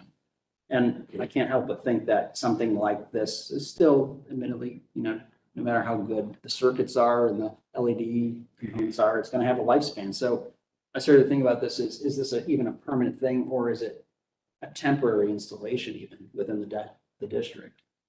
And so I started thinking about, cities do need to change. We are tasked still with making a district or a building continue to be viable. And a little bit in this case, I started to think about, the other commitments may help preservation stay viable. And even though it's on this is not typical. This is not a typical sign, like a ground mount sign that you'd find on a site plan or a little, sign at street level. This has got to be big because it sees cars and automotive. And is it more or less, does it have to speak to the automotive history of, it's sitting next to the 670 highway. It's got some other things that have to go with it. So for me, at least, I don't know that I classify this completely as a sign, but in lies the problem and the challenges.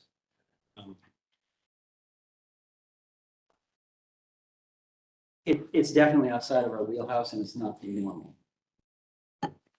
But I do think that Randy has raised some relevant points too that we can't dismiss as a commission, and we have to think about those things. And if the important thing is how does it fit on the architecture of what was approved by this commission just a couple of years ago and only built a year ago, then that's probably still sort of our purview. I mean, I do admire the points that have been raised. If this were 50 feet over, I think it's outside of our district. It's outside the district. We wouldn't even be asked what our opinion is.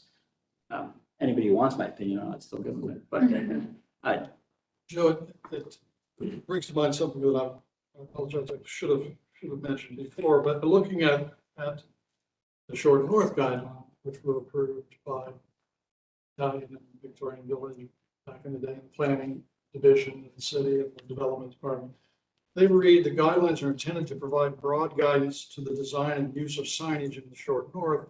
I'm lumping this with the Short North. That may be a sin, but it's all the same piece in my view. New signage should be designed to be a logical and complementary component of the overall design of the associated building's architectural period. The architectural period of this particular elevation or this addition is 2019, 2020. It's 21st century addition in a historic district.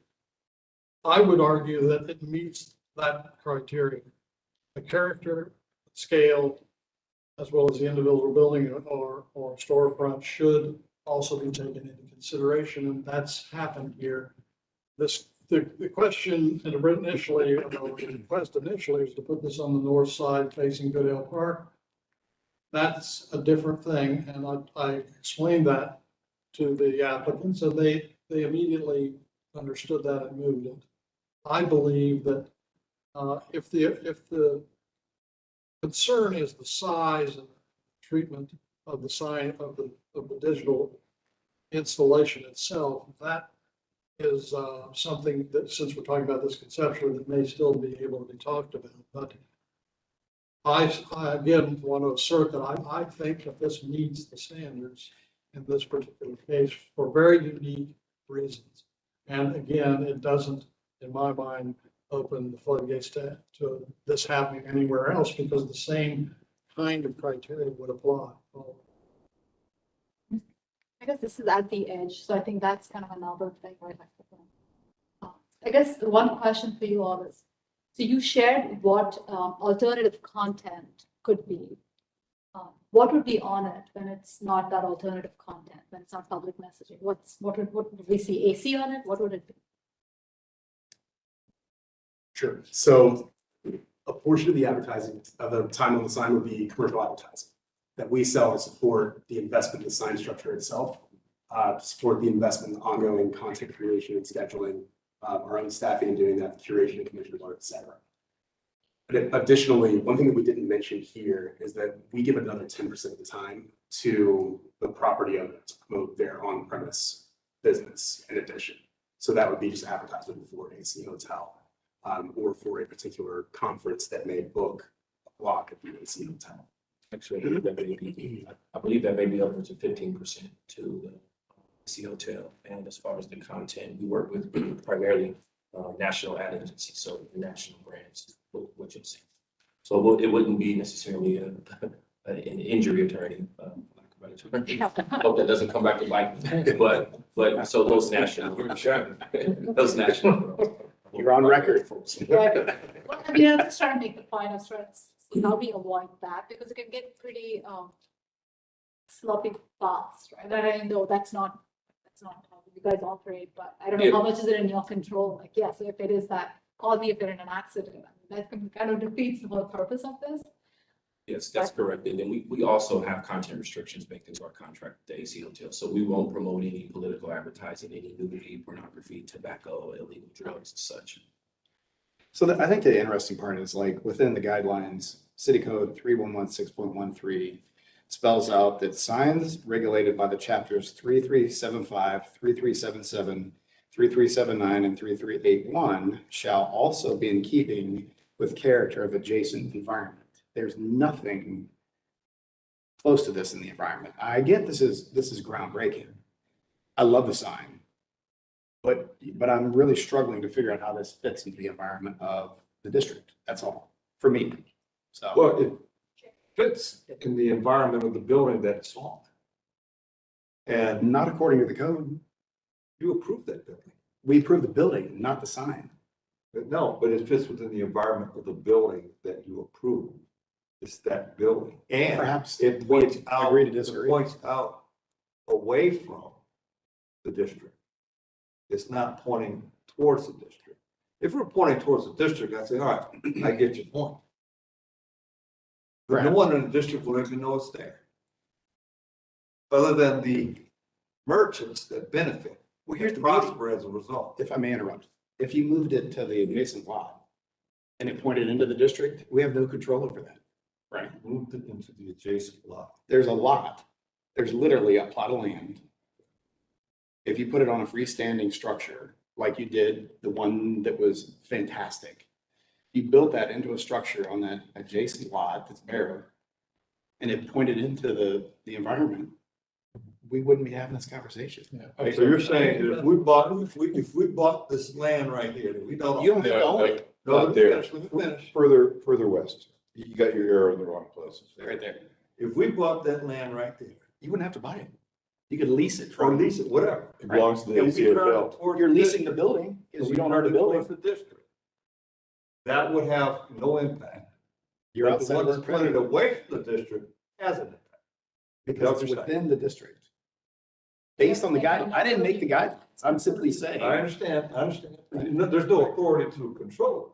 But using your logic, I don't want to debate it, but I just want to make the point that if we bought or leased or however, put a sign, turned it towards the district, so it's seen by everybody in the district, that's okay. But being in the district and pointing out of the district, that is not. So with all due respect, Mr. Coleman, it's our preview to be within the guidelines. I understand. So all I'm saying is, if it pointed in and it originated outside the district, that's not our preview.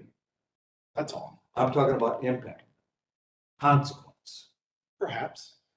That's a whole nother study. I'm not talking about That's- purpose, that's- I'm talking about impact, and consequence. And we can That's- only really weigh in though respectfully on what is being presented by. Right. I guess the question is, and you brought up an interesting point. Is this really even a signage? And is it a sign and is it even temporary? I mean, is it a temporary installation? So it's not a temporary installation. The goal is to have the sign up to 20 years. And so to your question about the LEDs are replaceable. So we replace LEDs on average every 4 to 7 years. So as LEDs, as things evolve, we evolve as a company. That goes for our kiosks, that goes for our signs. So those LEDs, as you've seen from our signs across the city, are replaced consistently. So at no point will a sign potentially become outdated. And as it relates to the freestanding sign that you referenced. And so just to be clear, that the sign that Mark showed you guys that's in West Hollywood is probably the most expensive, most sophisticated architecturally designed sign in the country. That sign costs upwards of $12 million in the second highest media market in the country. I love Columbus, Ohio, but there's no way I'm going to convince our CEO to build a $12 million sign next to the AC Hotel, a freestanding sign. And so as a company, our business model in general is we build signs that complement the architecture of buildings. We don't build signs on sticks. And so we pride ourselves on that. And that's what's exciting about bringing this opportunity to Columbus. I was gonna say, I've got a couple of questions, but I want Connie to, yeah, she's been really waiting. I just have 2 points that one point that I want to raise and then a question. So you're talking about CC 3116.11 standards for alteration. Distinctive stylistic features and examples of craftsmanship that characterize a property shall be treated with sensitivity. It's a building that was built in 2019. It was designed and it was approved by the commission. A building of its time. The design elements that stand out the most on this building, on this facade, are these 2 vertical features here. What you're doing is completely obliterating this feature. So to me, that does not fit the guidelines. And then, so the question I had was talking about, I wondered what's prime time? And when you have the 10% art, 5% North Market and so forth, how long does that, say you have a North Market advertisement up there, how long does that stay there? Is that there at midnight, or is it at noon, or is it 7 a.m.? You want to take it?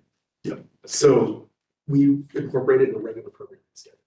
So the requirements vary from sign to sign, but typically the amount of time over which our programming schedule covers is either hourly or daily. To the extent that it's daily, our goal is not to suppress the North Market advertising into the wee hours of the night. In many cases, our signs aren't able to be on in the middle of the night as a requirement of city code.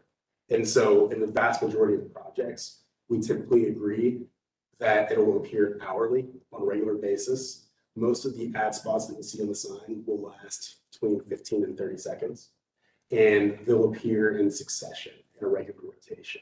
To the extent that there is a particular, let's say there's a particular sponsor demand for a major event, the NCAA is going to Columbus, we would need to seek a written allowance from our landlord.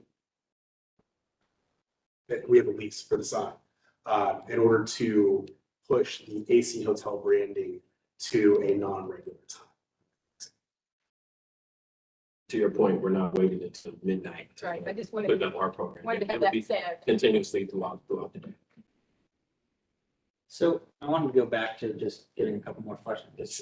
And members of the commission should feel free to chime in just as much as Randy. I mean, you were here when this project occurred. So clarify for me, just go back to an earlier drawing. But isn't it not on this side? Isn't there a jet element that goes all the way up to the top floor of this building? That's sort of a feature. That's with light. Do we have a photo of that side of the building? Have one, it's a daytime film. There's, that elevation has a backlit. and it goes kind of like, wasn't it lit up all the way up? I don't know if you got the drawing. Actually, there was a request to have like, Is there something that happened or what's supposed to happen? There- An element being lit up. Within the elevator shaft. Right. I think, yeah. there was a request to have LED lighting follow the elevator up and down so that it could be viewed from the street when people were going up to the bar on the top, and thus create a liveliness and an energy to the neighborhood, and that was denied. Yeah, it was denied in part for some of the same things that we're discussing tonight. Because it seemed inappropriate for the district. I mean, it was certainly a fun thing. Certainly, you know, if you were doing this in Vegas or doing this in a different neighborhood, yeah, it'd been great. Well, But as city code said, it's all about environment, you know, I mean, it's black and white. 3116.13 says environment, so. I love the sign, it's fantastic. I'm not sure this building is the right thing for it. Love the sign, we could put it on something else, bring it. I'm struggling with that, like I'm struggling how we fit that on that building. And this is constructive dialogue, but what I would also say is, you know, when I go back to the Market Tower, which you and I obviously are clearly the voice of that project as it's come to fruition here, because others have had to abstain. When I look at that, as you know, they talked earlier today about a massive new mural on the side of that building that will be in the district, coming up above North Market, that will be facing the street in the district. And why is that painted mural, that's going to be substantially larger than the sign, should we be considering that compared to this? Well, the mural is perhaps sensitive to that building. The new building. And does it comply with the city code? We conceptually have approved a very large mural that's, you know, 3 times the size of this thing, All right, let's put it a to block vote. away.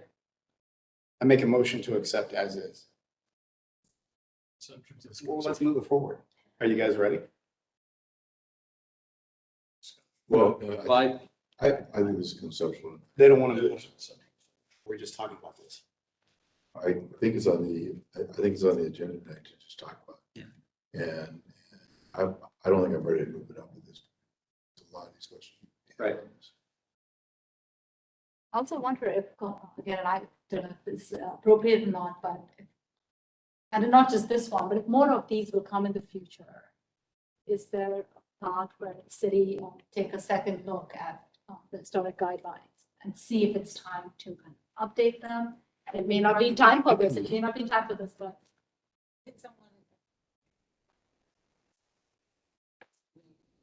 Okay, Been trying years.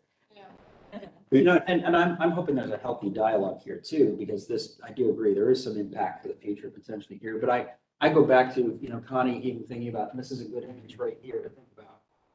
If indeed this is the element that's so important, you know, when I talk about resizing, it's just to make it fit the element that's the stripe, but also the joy of digital canvas is, couldn't they at times on a cycle every 10th slide just have the pattern. actually put the thing that they're covering over? So for 10 seconds, Yeah. you see the actual image, and would that be in keeping with the current modern building of its time and its day? I think that's pretty cool. Yeah, we can definitely do that.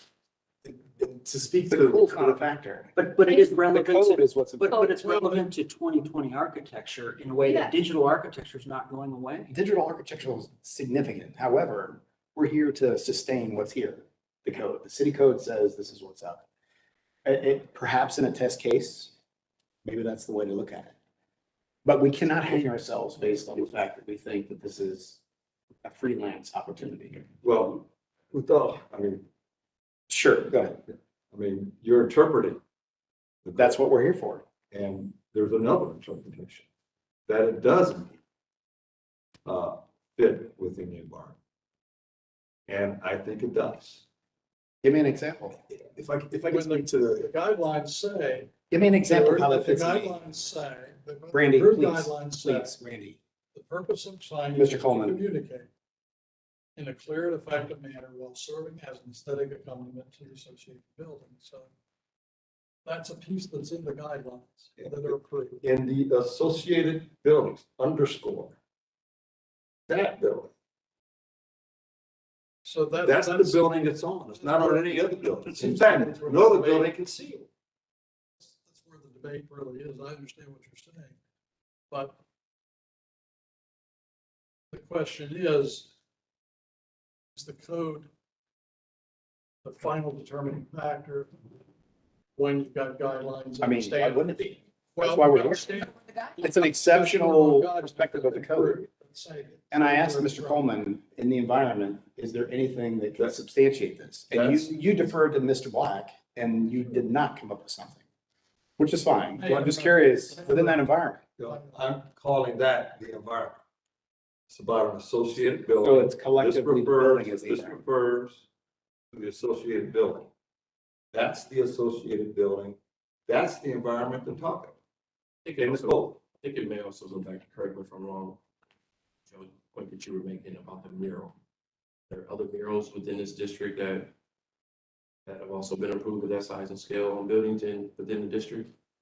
Anything. We currently have a conceptual approval with Rockbridge on the tower. That's a block away. That calls for a huge mural, but it's yet to be approved and it's fine. It's infancy. I mean, it's, you know. They've made that's not overtures, even- but they've made overtures at conceptual level, which we. Perhaps. Right, but murals are never advertising. I mean, we've approved murals, which are reproductions of pieces of art, they're original pieces of art, but they are clearly art. There's never a tagline on there that says by Bush Beard on any of them I've seen. So to call this a mural, granted, I mean, It's. I understand. So are you measuring this based upon whether it's a mural or advertising? You're getting into a slippery slope. I think the fact is the guidelines Is that say, part of your? you have to look at what we're involved with. It Right. doesn't matter about the message. It matters about, what the guidelines say is appropriate. Right. But So- what I'm saying is, I don't think the comparison to a mural, to say, well, we've approved a mural, therefore we should approve this. No, but where I'm drawing construct is there's an element of this sign that is not purely advertising.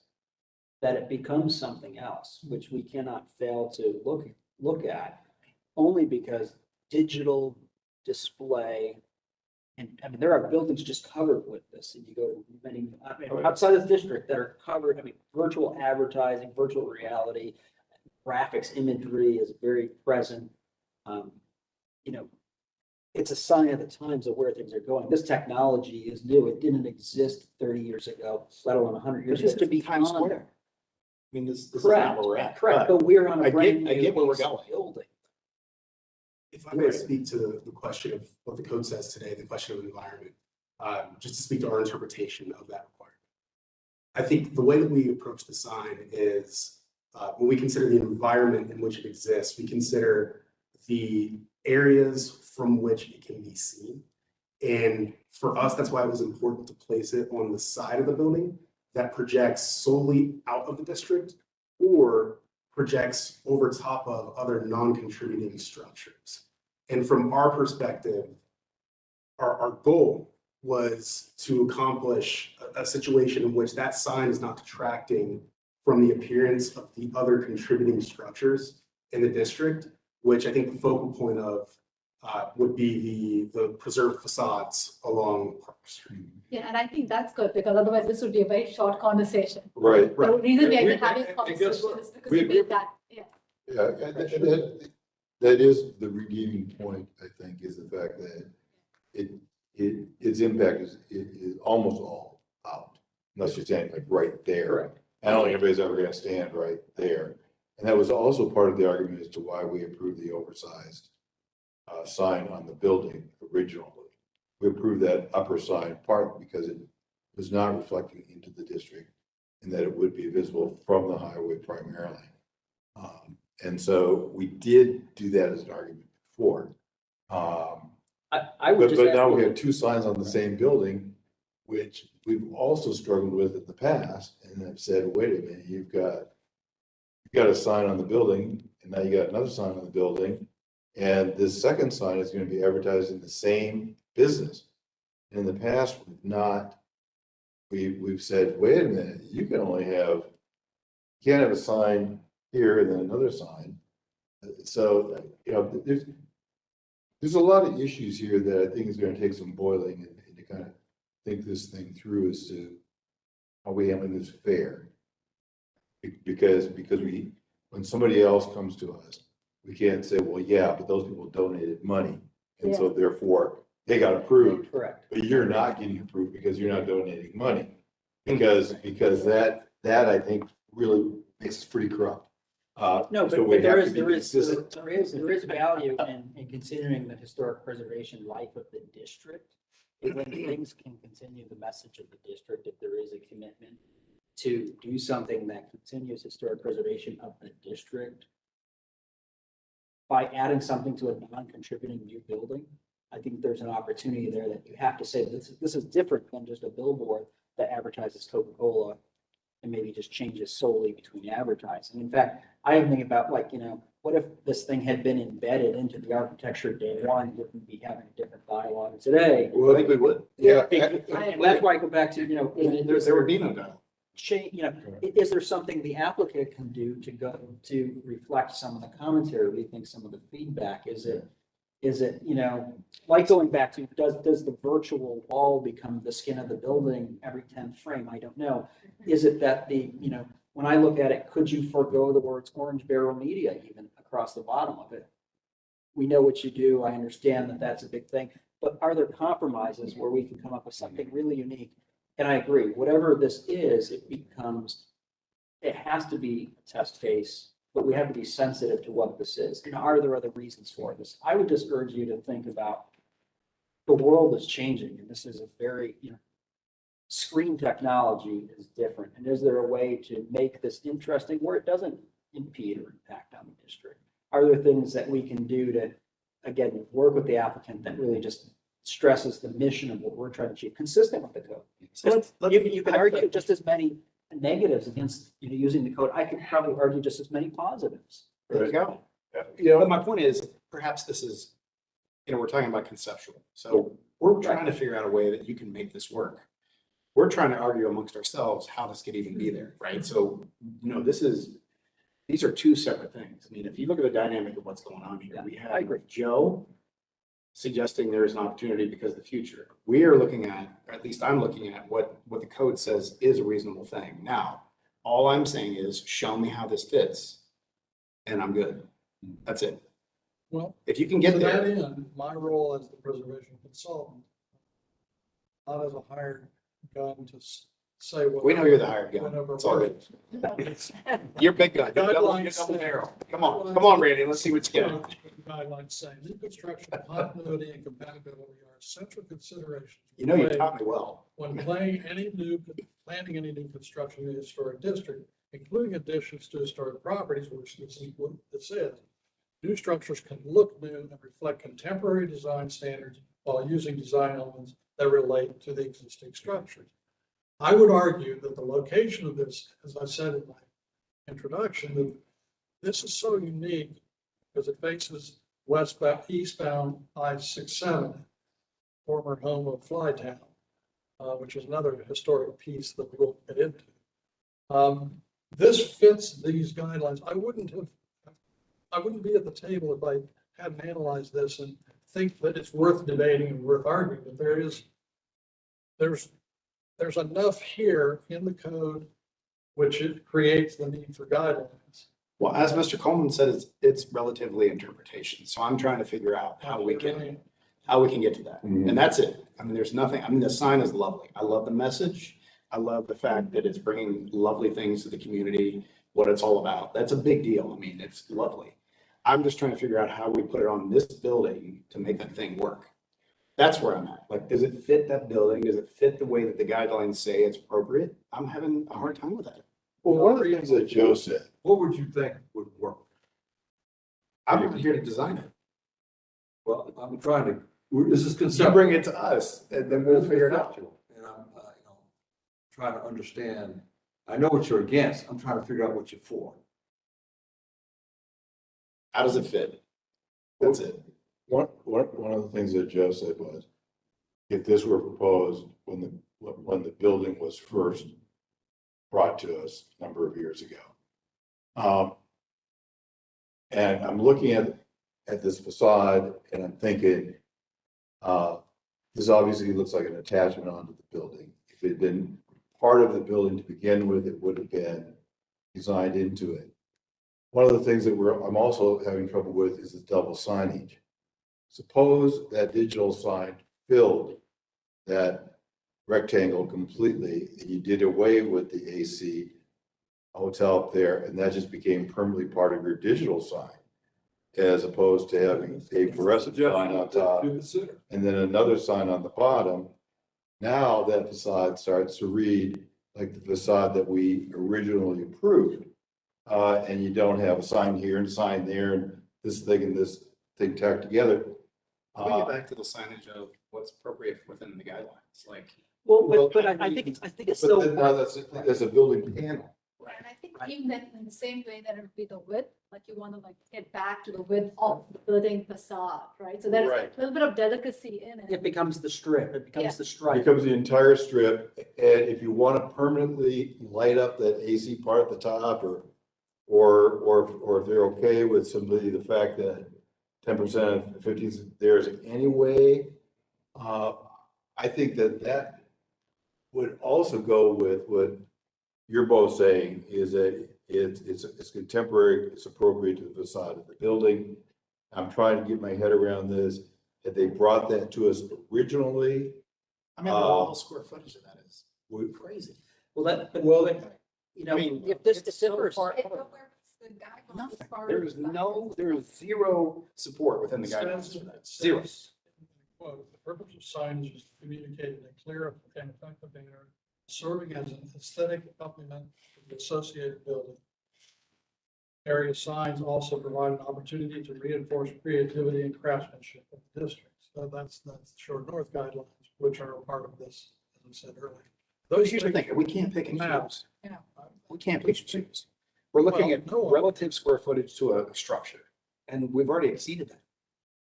That was within the signage plan of the building. Now we're talking about going back to look at what the Yeah. building could have been, to do what we could have thought could have been a possibility. And I don't know, it's fine if that's what the commission wants, but I have to think about, what we did before, how that works. What if this were, not signage, what if, the architects or whoever, the owners come back and do a building upgrade? Let's say they decide in 2 years right now to change the building facade. Is that a different, like, I'm learning here, so would we consider that application with slightly, or is it? I mean, I have no idea what the parameters are you're discussing. So you're saying, let's say the owners of the building came back and they said, we're gonna renovate the facade. Yeah, they're creating, Within an LED screen all the way up on top.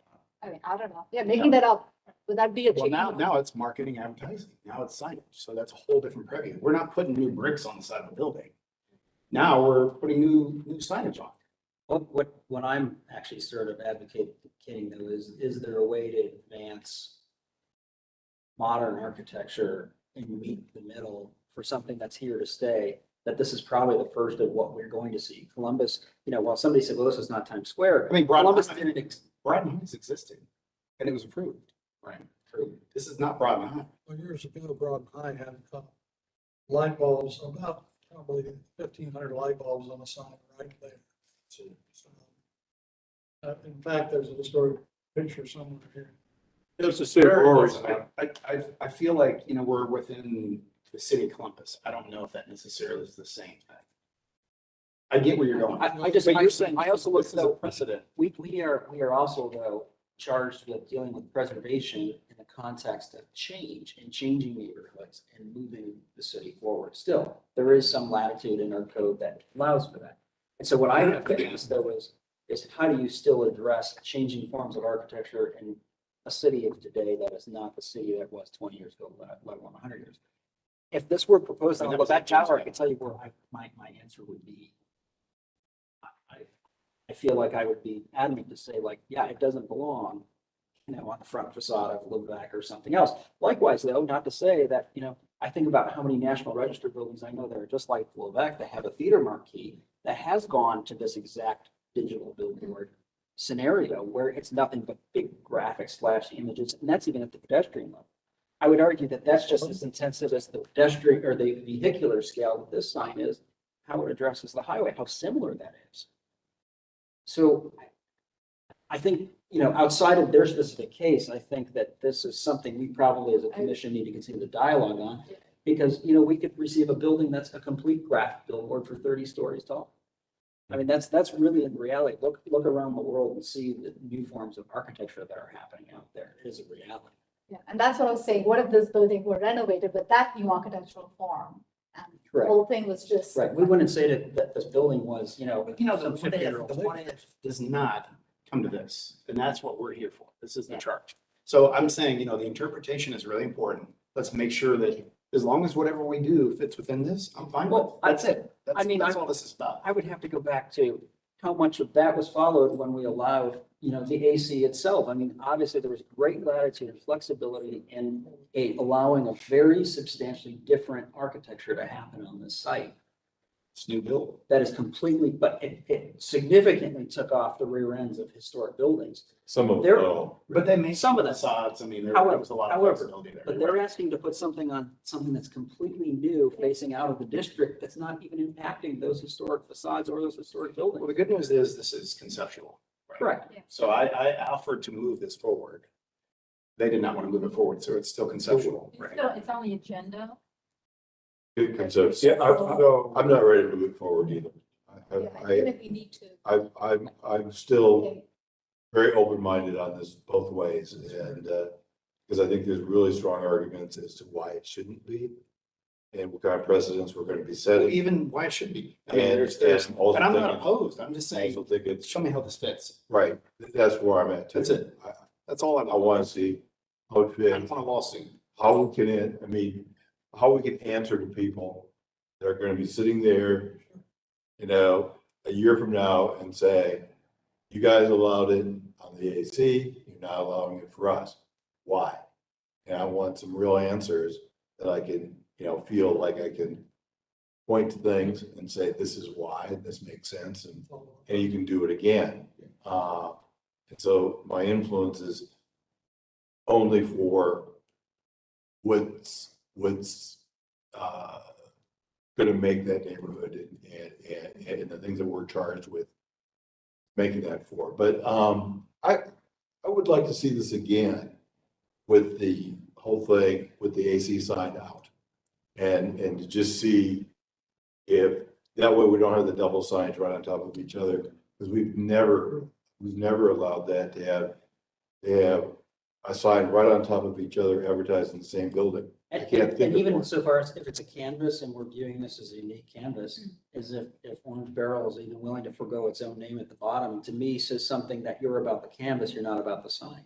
Right, that's a triple sign. Well, a couple of things. One is per the ODOT regulations, a digital sign can exceed 1,200 square feet. So the sign couldn't extend up. But you could narrow it. You could narrow it. And so from just I don't know how many 1,200 square foot skinny vertical signs that you guys have seen, that's typically not something that you do in the run of advertising or just outdoor advertising. And so as it relates to the Orange Barrel Media placard, that's every single sign we own across the country, so people know who to contact to put information up on the sign. So, That's another. and then as far as the AC hotel. It's another advertising. So if honestly, if I'm trying to follow the logic that potentially it's something other than a sign, that's just why I raised that. I mean, right now, and I mean, If it anything, goes I'm back trying to help your case. It goes rather back to bus shelters. If you see bus shelters and advertisements across the country, bus shelters, you won't see one bus shelter that has an advertisement, whether it's static or digital, and you don't have the name of the company that is hosting or managing or maintaining that bus shelter. So I guess why is this not a billboard? This then, like, apart from the time that it is not, then it's art, and I'm trying to just, again, my own head try to figure this out, because it's not as simple, and we're all struggling with it. So why is it not a billboard? Well, billboards also put nonprofit stuff up, particularly when they're not being occupied, and they probably do art somewhere. Rather, as far as the being too narrow and tall, or Orange Barrel is known for their creativity, and they've always been able to do advertising in unusual spaces. So I'm not worried at all about your ability to do that. So anyway, a lot of things to think about there. So I think some of the things, the sign for one is curved. I don't know if you can tell from the rendering, it's not flat, it's just like more square feet curved. And so that's one part. The second part is if in fact it was placed inside, and I did speak to our in-house architect because I thought this question may come. And so if it was in fact placed within that area, there's also a framing around the sign, which will make that sign even smaller because now it's within that area and then you also include the frame. So the sign becomes substantially smaller, it's skinnier, which honestly, I don't think it would look, if we came back and showed you that sign, I think we all would agree that it doesn't even look right. The dimensions wouldn't look right and I don't think that it would really complement the building at all. Maybe it's not the right person. Yes. Well, this is conceptual, so. Okay, so I guess, More to add? yeah, you give it. I think we beat this to death. Yeah. Is that all right? I hope it gives food for thought, at least for, things we can all take home and think about. I think it's been good dialogue. One last comment. So earlier we were talking about, you made a really good comment about, talked about how do you defend it when somebody else is sitting at this table. So one thing we've done is we've looked at the historic district, we've looked at the downtown commission district and analyzed what other areas even exist that are unique like this. And so internally we talked about this, and as this, Joe, as you mentioned, is new to the commission. I think that as it being the first sign of this nature coming before the commission, we think that we're delivering a slam dunk. The sign is an internal facing, it's on the exterior of a new build. And so to your point earlier, it could be on the Levesque Tower and you guys would be having a totally, completely different conversation. And so being the first sign, being on the new build and outward facing of the district, we felt like this would be one that we could see potentially supported to move forward. Yeah, you're not gonna find another location that's not facing the district. They aren't our. But you could hang your hat on that. Are you facing the district or are you not? Are you impacting the district or are you not? That is a critical question. It's like putting it just outside the district and pointing it towards the district. I think the logic would be to put it away from the district. That's a distinction for all future people sitting at this table. How does it impact the district? That might be a question to be asked later and now too, for that matter. It's not the charge of the commission to see that advertising is provided. It's the charge of the commission to preserve buildings and the environment in historic districts. Based on the guidelines of the code, that's it. So nothing personal. I love the sign. I hope you don't get it wrong. There's nothing personal here. The sign is great. I'm just trying to figure out how that fits within our charge. For me, how that works. I think that's important. I think we're all struggling with that same example. Yeah. How do we? Anyway, so this is and I guess our position is Randy Black has provided to the T every standard and criteria that you should be considering that we meet. The hired gun.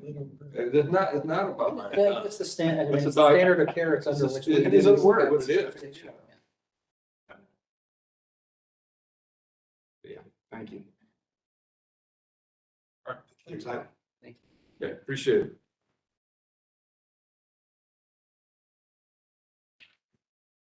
it.